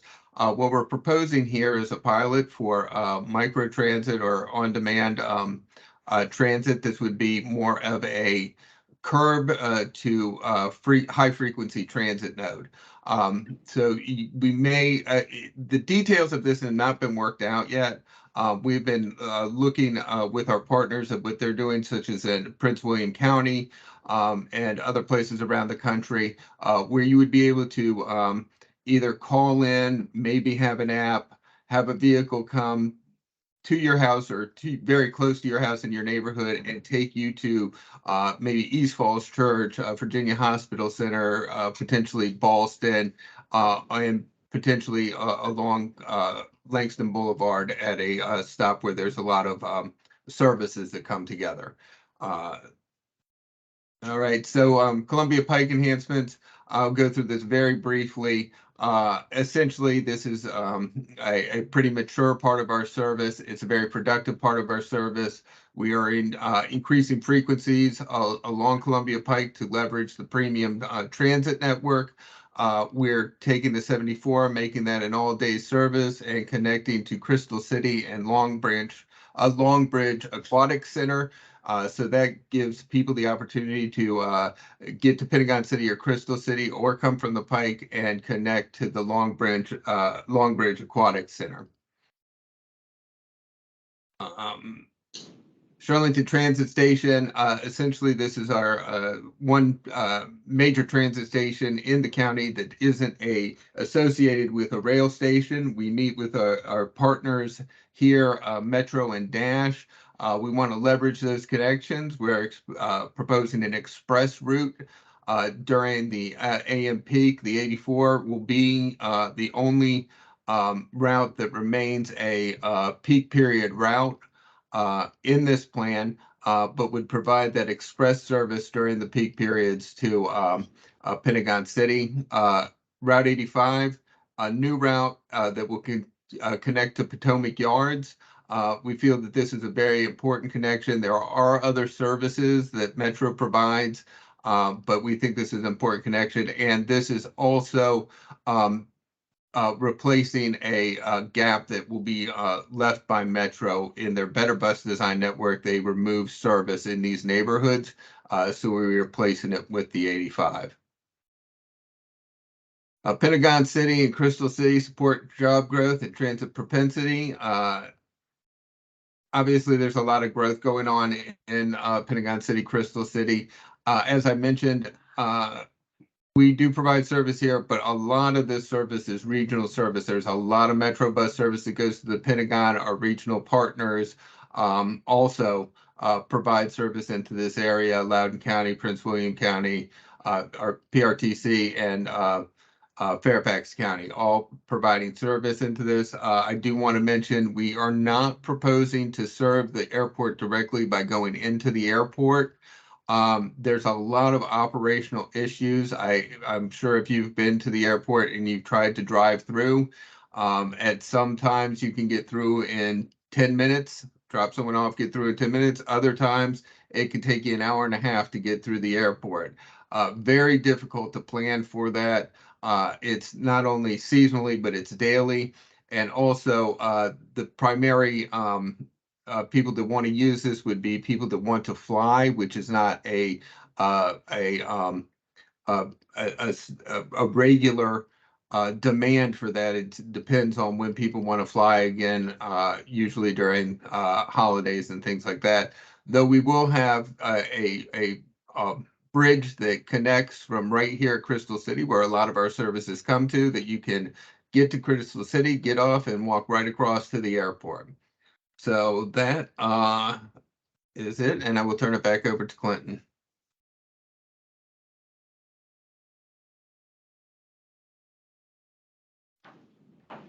Thank you, Paul. Implementation. This, of course, as I said earlier, will be phased in over 10 years. And what we will do during that 10-year cycle, we will look at each recommendation on an annual basis, just to try to decide if they're still desirable, are there adjustments that they need to be made, and do we need to still do those? So just looking to see if they can still pass the smell test. Next slide, please. Hey, Clinton, I'm sorry, Yes. I just want to, look at the time again. Yep, I think this is it. Let me see here. Yeah, we have our public engagement timeline. I won't talk to this point at all. Here's the public engagement timeline. We're doing public engagement now through July 30th. We'll be having pop-ups throughout the summer, and you'll see these nice little route cards at those engagements, and you can go to the website for more information. And that is it. So here are our next steps. And that's it for the transit strategic plan, the service recommendations, and we'll take any questions from the commissioners. Thank you, John. Thank you, gentlemen. I have two quick questions. First of all, when you're putting this plan together, have you been anticipating that WMATA is going to cut back on their routes because of all the funding and financing problems that they're having? We are working hand in hand with WMATA on their Better Bus Network. So we're attending their we're on the technical advisory committee, and they're on ours as well, looking at this plan. But we are monitoring very closely what is happening. I know you all saw in the news last week where they put out that during FY25, they would have a $750 million operating budget, and what that would actually do to service. So we are closely monitoring that. And on one of the previous slides, you saw how we said that we would look back at implementing recommendations on an annual basis if, let's say, WMATA does get to that level of service that they have to cut back service at 9:30, then we would make sure to tailor our future recommendations to match what model service was or was not present. Thank you very much. My second question had to do with slide 12.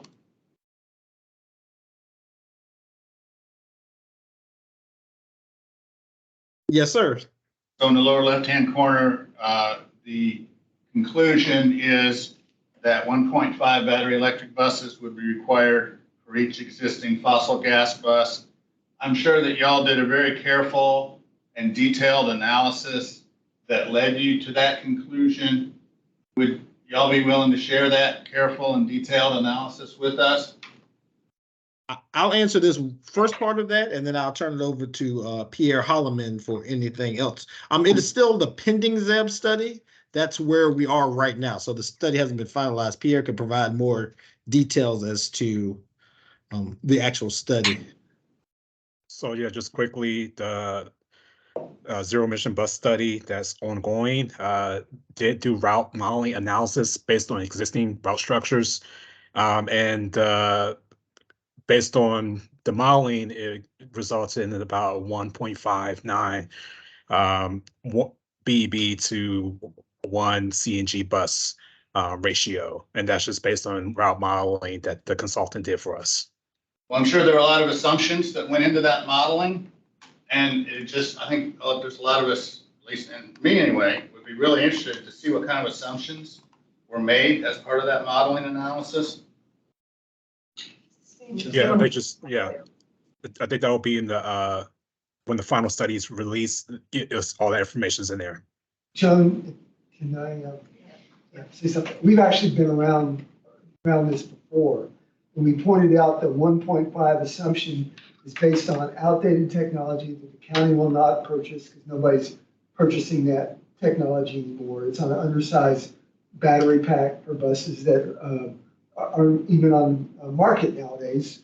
So you're using outdated technology and you're making assumptions about the routes, that all the routes are going to be equally bad, instead of doing some simple planning to make sure you have efficient, take efficiency into consideration when you do your bus planning about which buses go on which routes. So we have already looked at it a little bit, and we do need the details, because with the details, we can just show that's just a false assumption, and it's leading to some very skewed planning by Arlington County that you make an incorrect assumption about how many electric buses you need. Yeah, just to note, the modeling did analyze a 440 and 550 kilowatt bus. So it did analyze two currently available bus technologies.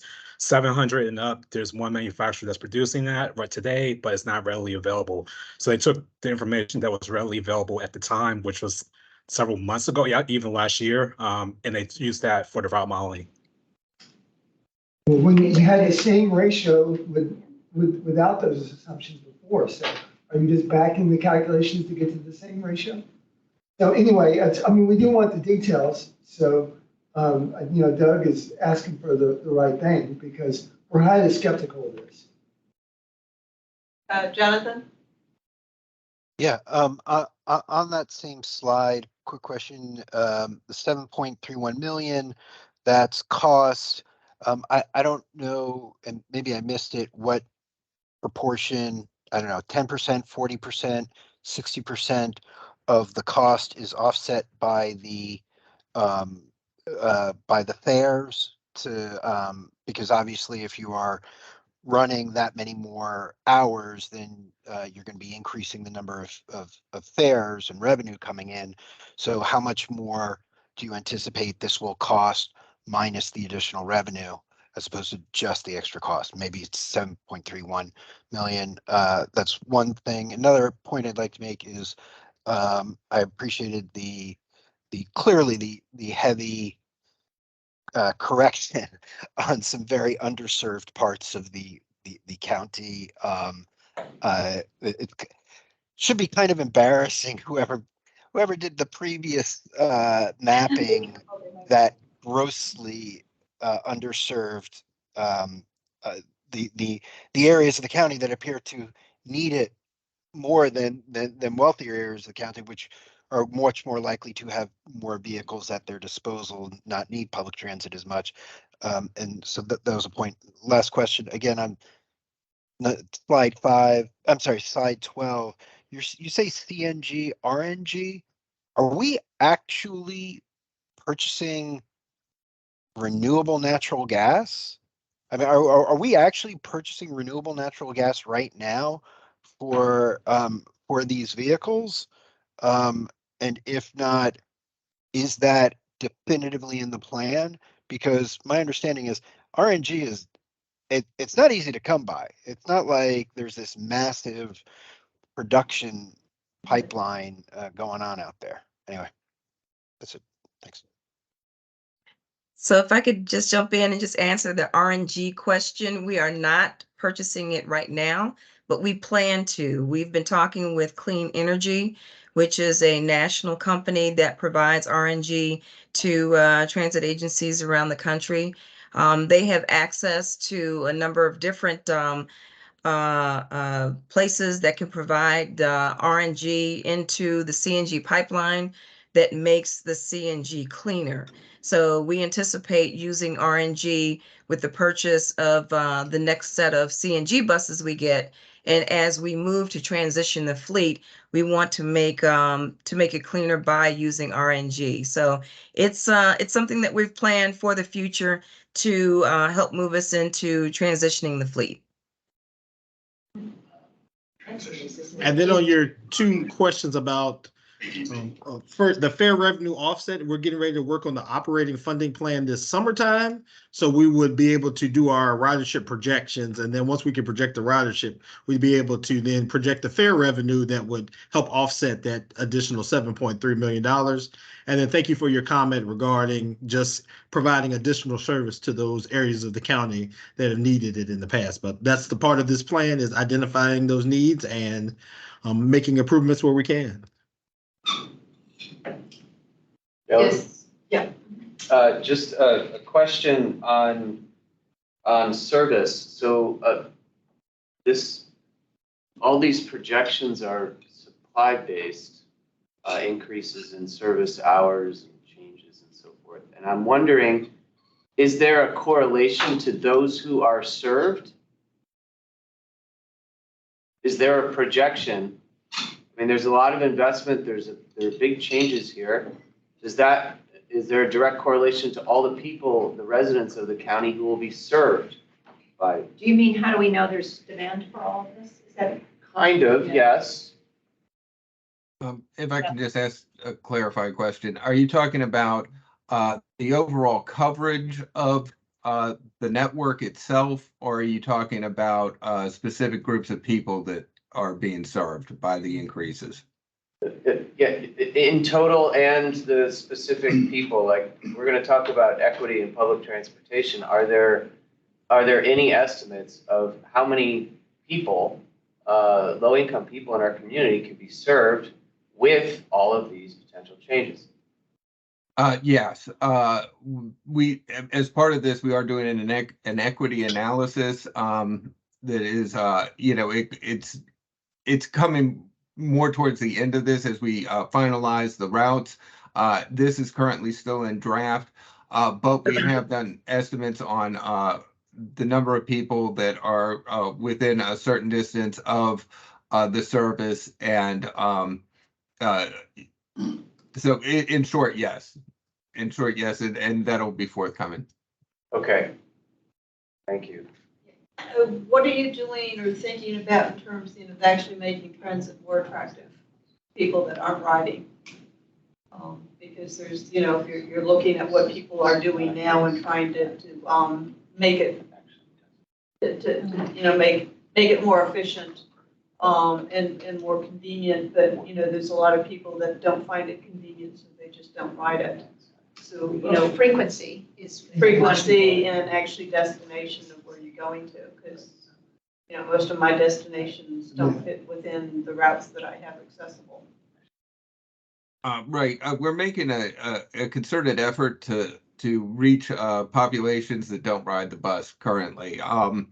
you know, we obviously, we're reaching out to populations that do ride the bus, our users today, making sure that we aren't ruining their experience by changing things, but we are making a concerted effort to go to places that we could interact with people that aren't currently riding the bus and find out what we need to do to help them ride the bus. Again, I think the North County, we have some opportunity there, and that's a big reason that we did such a big redesign up there.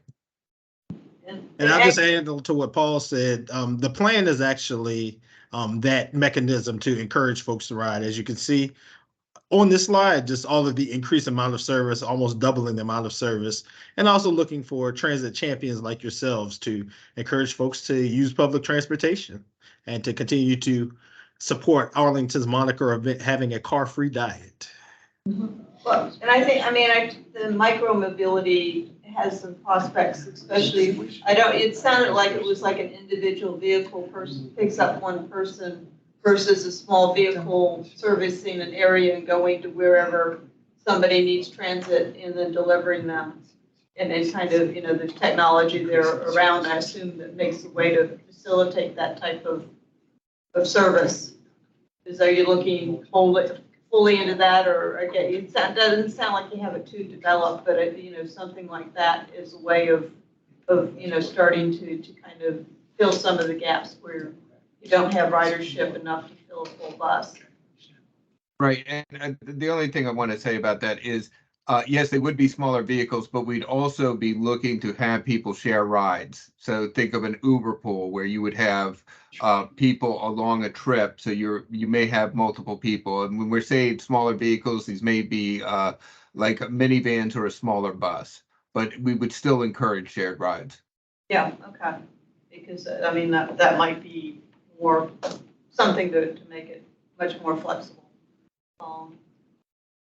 I think we're probably going to have to wrap this up pretty quickly. A couple just to kind of, some of the issues I had raised and would be like how does this fit in with the CEP and decarbonizing transportation?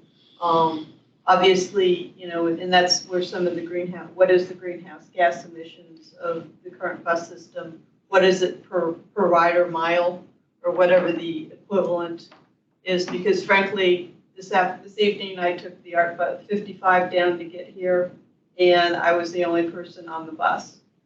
Now, admittedly, since that bus was running anyway, it was a small amount of carbon emissions I didn't emit by riding my bus.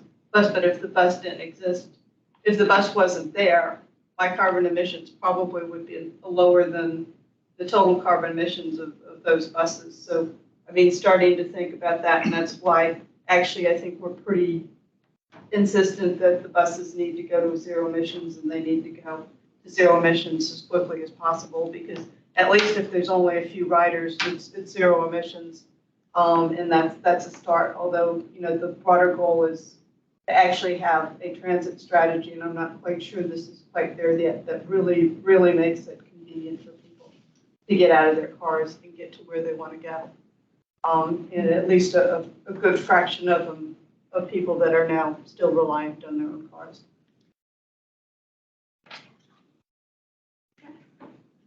Thank you guys very much for coming tonight to present. Appreciate it. You're welcome. Thank you for waiting so long and being at the end of our. Would I be able to get volunteers to kind of pull together comments on the transit strategy? And we can all look at the materials that they put out and certainly evaluate these bus routes from the perspective of where you go and what you do and how much, so you give that specific feedback of, if you'd use it, if you would not, what would work better for you, but also look at it more broadly from the greenhouse gas and CEP emissions and kind of the broader things of, is this ambitious enough to meet our goals? Okay, got several letters. Did you able to bring up the minutes? I believe so, yeah. Quickly, minutes. Did anybody have any additional comments? Barry and I put in a few. And they were very well done. Yeah, very detailed. Appreciate Nearly a it. transcription in some places. I don't know how you did that, Demetra. I read it pretty carefully. Thank you.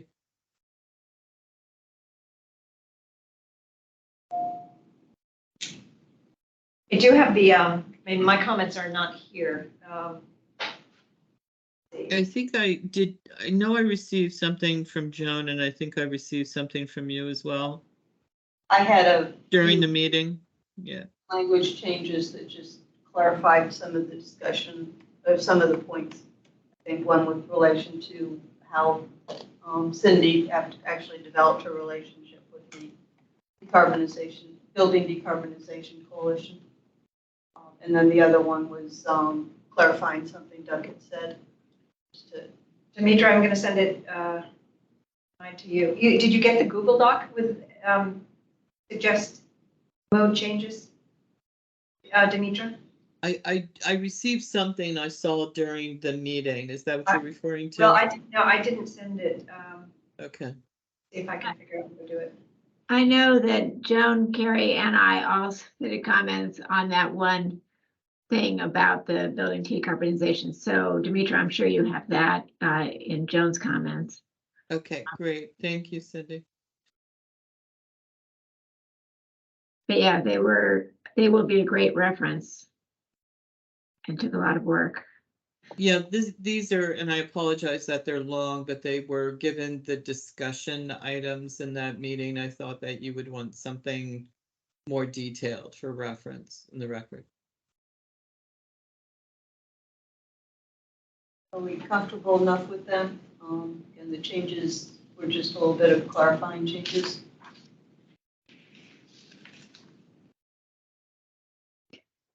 I am. I'm happy to move their adoption with any subsequent change. So Joan, I saw the changes you sent, and any subsequent changes Carrie is making to something that Paul said. I'm comfortable moving adoption of that, including Carrie's change.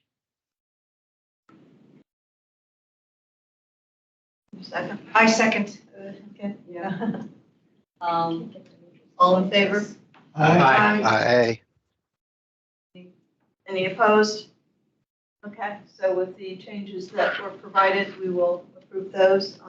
Let's go, can we go to the Alston Holiday Inn site? Mark, if you want to kind of lead any discussion For on the that. letter or The letter. Yeah.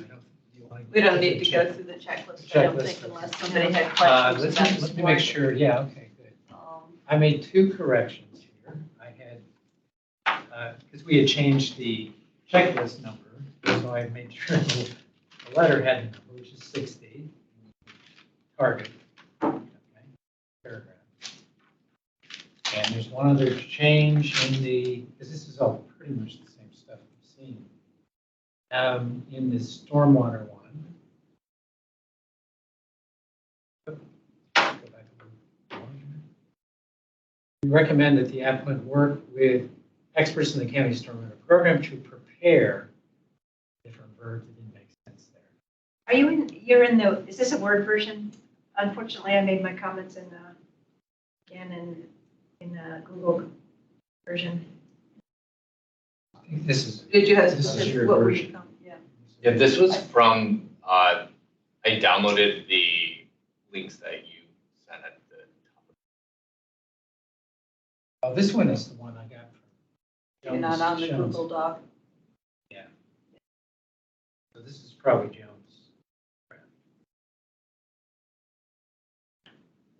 I know. I So worked, you- yeah. I accessed this one from the links that you sent. Yeah, I pulled I it. have only one comment on one of them.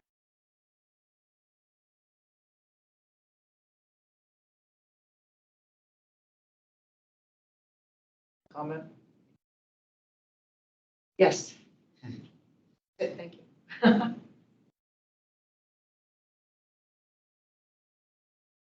Correct, because, yeah, an all-electric building that's a private building won't be benefiting from county renewable energy fired electricity necessarily, right?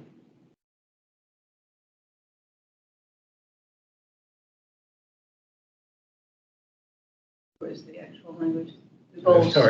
Yeah, once Arlington achieves its goal of renewable sources for electricity by 2035, and that's renewable sources only for its own county No, facilities. The county's already met that goal. That was. So this is for 2025. all of Arlington? Their goal is to be all of Arlington's electricity is renewable. That's why the CCA. By 2035, okay. Talk is talking Okay. about is so important. Yeah. So, yeah, I guess I misunderstood that. That's the target. That'd be awesome. Will we get there is another question. Yeah. Okay, Separate question. so you can delete that. Why is there an underline under electrification? Fix it. Maybe get rid of the comma. Doesn't matter. I usually try to do it proofread. The only comment on these two other letters that are not mine is a very small thing, applicant. It goes back and forth between capital and, so Okay. just make those standard. I'll try to, yeah, okay, I'll try to fix. We're going capital A, right? Yes, I guess. I tend to lean towards that, but I do have to, I easily miss it. I don't think anybody noticed, but consistency is helpful. Okay, actually, one thing just to point out for this one is that on the cookie, that they are looking at using gas for the condos. They're building these triplexes that are going to be condos, and it's that old standard is if we're going to sell it, we have to provide, rather than rentals, we have to provide more upgraded, and that's gas. Right. So, we're highlighting induction? Yeah. That's like the. Yeah, right. Well, Yeah. actually, That's what everyone wants now. In the main building, they were gonna go with induction. And then they indicated they're now reconsidering it. This group is constantly changing. Yeah, because it's changed every time we've looked at it. And- But they are planning all electric in the main building for the HVAC that they're using instead of a gas powered auxiliary for the HVAC for the DOAS. They're actually going with electric, which is nice. So the HVAC is actually all electric. But it is interesting that they're going with the gas and the cooking. The other thing we called on this one is that we thought that since all the triplexes are going to have in their condos going to have garages, they should all be wired so that they could install EV chargers. And kind of unique for this particular development. Is the score on this one, Joan, I saw you put comments in the checklist. So I want to make sure that might have changed the score. So I want to make sure that whatever the score is in the letter, it matches the final version of the checklist. Or that we decide to stick with the checklist as it was before your comments. I think we've updated the checklist. And Mark, you good. Score on the letter. Yeah. But, yeah, I don't see the little yellow things anymore. And I think we should go back to Eric's comment on the letter as well, which is something we've talked about. All of these projects, the high scores are super low and they're not getting us anywhere. And even now in this batch of letters, there's some really exciting projects that are going for 0.45 far under the GBI. And this has been an issue. It's an issue that Katie Crystal talked about at a county board meeting where I think maybe Maji was testifying. And I know that at the planning commission talked about it too, at a meeting that I testified at, that, we're just, all these scores are low. We all acknowledge that they're low. We all pass them anyway. And yeah, it's a fair comment. Then what we want them to do is what I think, Dimitri, you're working on, which is update the GBI and have more incentives, but it's what Takis was talking about. Yeah. The carrot, we can have all the carrots in the world, but without a stick, we're somewhat limited. Yeah. Well, there's another part of this though, which is, as I was telling Joan, I've looked behind the equations that go into our scoring system. And I think we ought to look at that. Sure, we should, definitely we could update and improve. Yeah, and as I've gone through it, there's some things in there, I'm not sure how much sense they actually make when you're actually like the narratives for electrification. That I mean, I think overall the scores are reflective, and it's especially, we have a bias towards electrification and getting fossil fuels out, because that's so crucial. So I think the scoring overall works.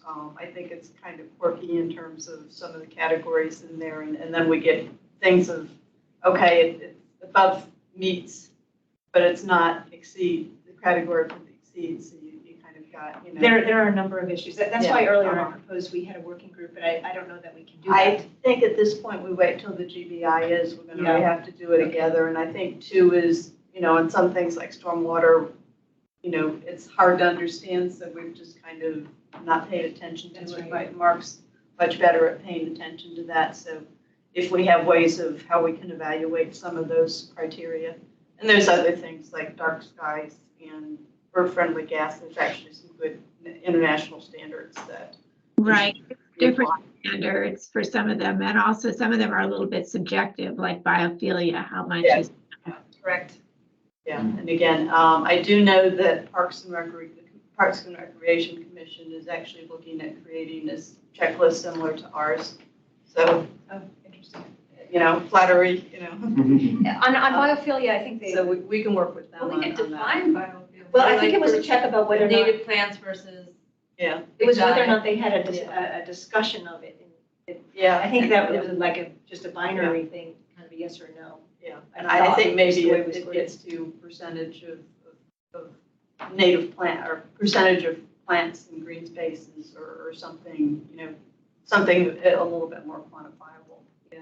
That would count for friendly glass. Yeah. Yeah. Part of that. Yeah. It shows up separately though. I do want to commend all of you. I mean, the checklist was in place when I got on the commission. It's a huge amount of work, and it makes it so much more objective. It's so much hugely better than us just participating and taking our best shot. It's added a lot of so even though It's a we work can in hopefully progress. take it to the next level, it's incredibly helpful. And frankly, Just a it gets question on that. attention.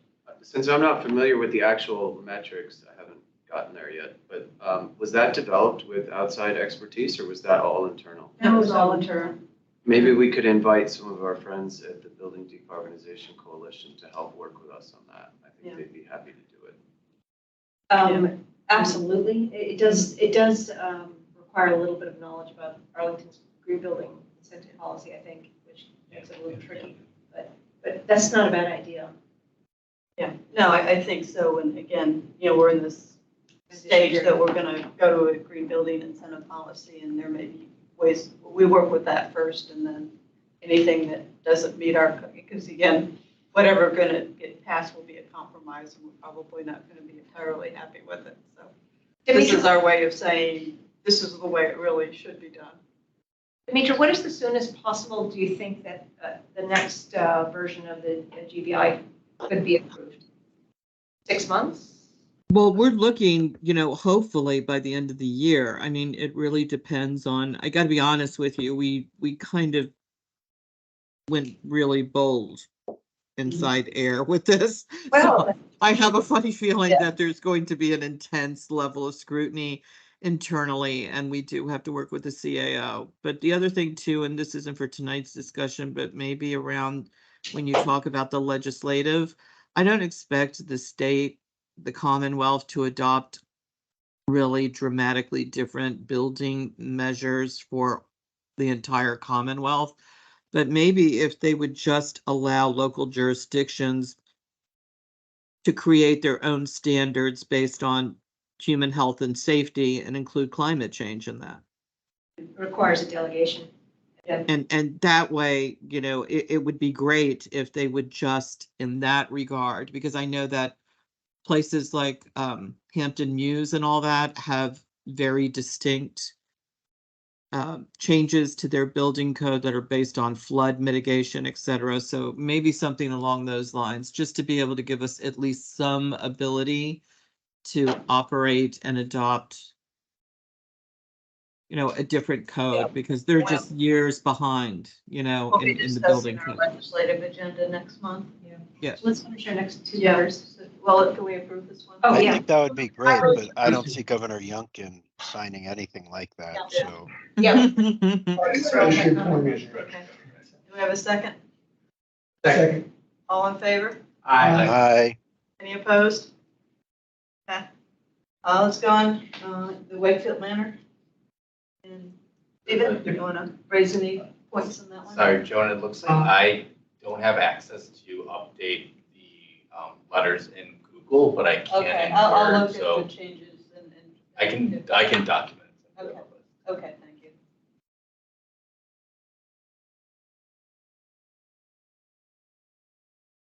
Sorry, so you're getting to the Wakefield Manor. I mean, I guess I saw someone had made a few small edits. This one was, fairly cut and dry. I mean, the applicant was pretty upfront that they were not doing much more of the bare minimum. There was some stuff about stormwater, but it's like so poorly developed that I didn't even really include. Hey, can I ask a question? Is that lead 4 or lead 4.1? It was lead point 4.1. Okay. That was, I'll double check on that one.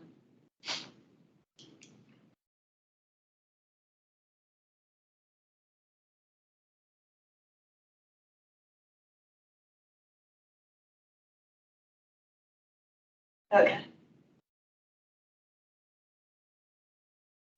Sorry. I think it was pretty much looked like every other project. What was the overarching score? 64. Yeah, 64. And they did go for 0.35 bars, so they did a little bit extra. So it's a little bit more than the minimum. Did I hear Tucker say that he appreciated the fact that we were putting these scores in so that we would have a record of that? So just something else to think about if we change this mechanism. Well, I guess it's going to change with the policy. I thought he was talking about the performance of the GBI policy itself. I understand. Did he say both things? Yeah. Yeah. No, I think he was, I was calling attention to the fact that even under the GDI, the projects really don't meet what we're looking for buildings that are going to be around Right. in So 2050. I guess my question is, what are we doing? Like, Dimitri, are you tracking that, all these buildings are going through and hit all these scores and kind of maintaining that so that we can show some improvement out into the future, like that these are below par? Well, this is our own internal. Yeah, she's not tracking. These are. They follow the GBI. The checklist only belongs to us as the commission. And they have a different way of measuring progress or compliance with or use of. But it might be actually worth it, maybe, Mark, if you have time to back through our old letters, since we've been using the checklist, just write the score for each project. Yeah. That might be. And they have to report annually for 10 years. That's a condition of being part of the GBI program. Right. Because you only started using this in 22, right? Yeah, early 20, we worked on it. Earlier than We that. started, we got it in 2021, and we It was really. a COVID project. Yeah, it was COVID, yeah. My well, we developed it the first year I was commissioner, so I think we were using it. That was We had it 2020. No, that was in 2021. Joined in 20. Well, anyway. No, you joined in 19. Okay. Joined just after I did. At the very, very end. Before COVID. Okay, okay, any motion to approve? I move to approve. My last second. Okay, well, okay, works for me. All in favor? Aye. Aye. Opposed? Okay, It's like a and self-nomination. can we look for the Wells Fargo, Verizon, Carrie, if there's any points you have to make on that? Yeah, originally this had a higher score. It was 71% if people remember, or even maybe higher. But as I took a closer look at the checklist, I realized that they didn't deserve an exceeds score on the HVAC because of electric in the apartment, gas backup in the apartments, and also domestic hot water gas fired. So I toned it down a little bit for the letter. We looked at this letter actually at the last meeting, I believe. but I updated this based on, they made some adjustments as well.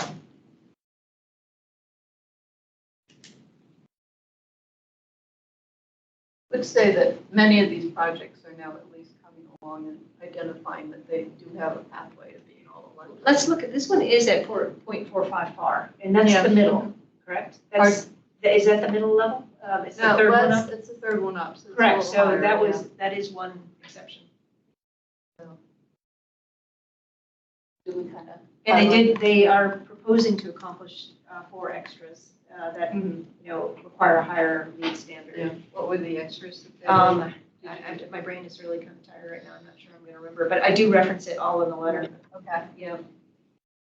As long as we've noted, I mean, we kind of try to give them credit for things that they seem to be doing right. Yeah, it was energy optimization, it was renewable energy, not renewable energy with storage. That's one of the things I realized that those were 2 separate ones and that they're not doing storage, so. And then 2 others. Is the gas for HVAC just for emergency backup, or is it a Well, hybrid system, or? It's a good question. It is Usually a GOAS backup system is what it essentially. I think the auxiliary.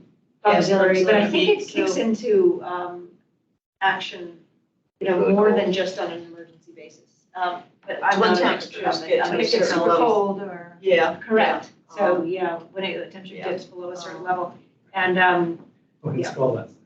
and, I don't believe it's, necessary at all. I think there's other systems that they could use for heat recovery and things because, I mean, basically what they're heating is when it's cold outside, they have to heat the air before they pump it into the building. Otherwise, people would complain. This is part of the ventilation systems. But some of those are now using, the Holiday Inn one was using electric for that auxiliary heat, so, So it can be done with electric. yeah. Mhm. So, and again, highly efficient systems and highly efficient buildings mean that, you don't need the gas. But, they're at least moving to reduce the amount of gas that they use. The gigantic debate for this building was whether or not there should be a drive-through ATM, and everybody was up in arms about who uses a drive-through ATM these days, and we're trying to make this a more pedestrian area, so they got rid of that.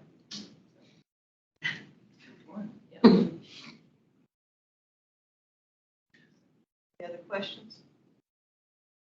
Were there any comments? Do you have any comments on it? Apparently not. If it's a 0.45 FAR, and if that's very unusual, Right. all the ones, is that sufficiently highlighted, or is it sort of I think buried I am. in text? Okay, so I did know, Jen and I had a debate about if they were going for a higher level of FAR, and I do recognize at the very beginning, if you want to scroll up, that something, see those dashes, something few projects have done so far, which involves pursuing. So I'm getting credit. What's their energy efficiency? It's 90, it's 25, it's high. But it's And higher. they're doing Energy Star that's high also. Uh-huh. And They got a so couple I of felt, things that I was on the exceed fence about whether to bring them back to just needs for the HVAC, even though the HVAC in the buildings, in the I think offices. we've tended to be pretty consistent if they're not. I think, that was your guidance to me, Yeah, and that's why I brought it I up. think at least we can be consistent. Yeah. That's the one thing we're gonna hammer home. Yeah. is I mean, your point they is they don't could meet say if we're- they're not, No, if they're so using gas. we were having a discussion with Takas, and you were saying of the 4 levels, they're all only number 2, or They're 5 Takas said levels. that or something. Yeah, I think Or there are 5 5 levels, levels. okay. Yeah, And this And one so- is number 3, and I told him this is the one exception to what he just said. Yeah, This so is shouldn't the that be like highest in one the we first use. paragraph? It is actually, yeah. Yeah, no, it is, it's just that, it still doesn't quite get you there. Just because of the way the GBI. Well, again, and again, it's the fossil fuel use, and You're right. that's the key thing, and, That's right. and the energy efficiency is the other thing, and even 25% isn't great, it's much better, but, okay, anybody have any other comments? It was really exciting to see this 0.45. Get a motion to approve? I'll move to approve. Second. All in favor? Aye. Aye. Opposed? Okay, got that done. Very quickly, if there's any updates that anybody has, I know Carrie's got some information on this. Well, okay, so the solid waste committee, well, we finally have a full initial draft of the new solid waste management plan fused with zero waste principles. And they would like, we just didn't have time for this meeting's agenda for obvious reasons. They have asked for our feedback by July 20th. When is our July meeting? 24th. It's after. Yeah. So I think they can probably give us a little. they can probably give us a little bit of, since I chair the committee. Yeah, so I will, before the next meeting, be reaching out for, I'll circulate it well in advance and ask for any feedback on it. And one thing on this one, and also really the transit strategy, is think of it from the connection of greenhouse gas emissions, carbon footprint, and how it, kind of really addresses climate action and CEP. Now, the CEP doesn't really address body covering, but I think that's something that we want to kind of be going forward and pushing at and pointing out where there's opportunities to reduce. Demetra, is there any way that our commission can know what our new climate change coordinator, what he might be recommending also to some of these plans that we are also looking at? Because it would be informative for us to know, because I would think he would want to keep his focus on each of these big plans that are coming up. Well, I think we have to, he doesn't have a duplicative role to ours. Correct. So there's a kind of, carve out for the things that he is focusing on. Okay. And we're getting to learn more of that. So it's not as though he's going to be weighing in on these plans, because that's just duplicating work that's already being done. We're not being paid. I see. Yeah, you got it. Yeah, and we'll have. I mean, he's going to be obviously, along with everybody else. I mean, we do an all of government, engagement as part of the engagement process. So he's obviously going to be part of that. When you say we air. Yeah. Yeah. Okay. Yeah, but I, definitely want to keep looking at these plans in the broader position of addressing climate change. And frankly, I'm underwhelmed by both the transit strategy and what I've seen from the zero waste plan. Was that even addressed Was what addressed? in the transit? No. No. No. Now, there is going to be a decarbonization of transportation plan coming out sometime this summer too. So those things should all work together, but yeah, again, kind of hard to see. Is it the same team that's doing it, or is it another part of? I think the air team and Demetra's overseeing the decarbonization. Yeah, I think it's important to look at what the purpose is of each plan. And I know that we're out of time, long time ago, but the transit strategic plan by state law, that is really about increasing routes, increasing ridership and things. So it's not intended to deal with the climate change aspects. That's, that's the TSP is mandated by law and the content of it is very specifically. So that's why you've got this interface of plans. So you've got the carbon neutral transportation master plan, the ZEV, and the TSP.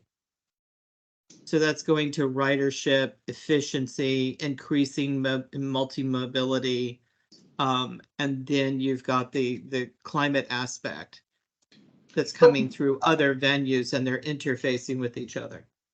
Will the transit plan be adjusted based on the results of the decarbonization plan?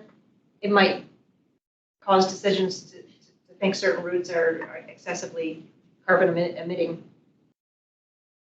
Well, and the other thing too, and also I sent around today is there's the transportation planning board, that's a regional board, is looking at, they've got this whole laundry list of projects good portion of those are widening roadways and other strategies that we find do not work in terms of reducing congestion, much less greenhouse gas emissions. So encourage everybody to look at that, and that might be one of the things that we want to kind of recommend for the board, is that we need a regional effort to shift the spending away from cars and highways and roads to transit as being much more in our best interest.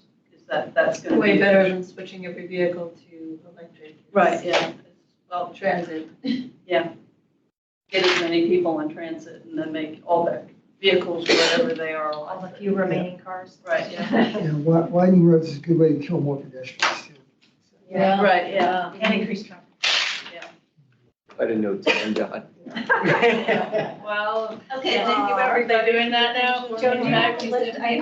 We carpool, so, Well, actually, but I I understand. can drop you on the way as well, Okay. unless All right. anybody else is going on. I'll go with Meeting adjourned.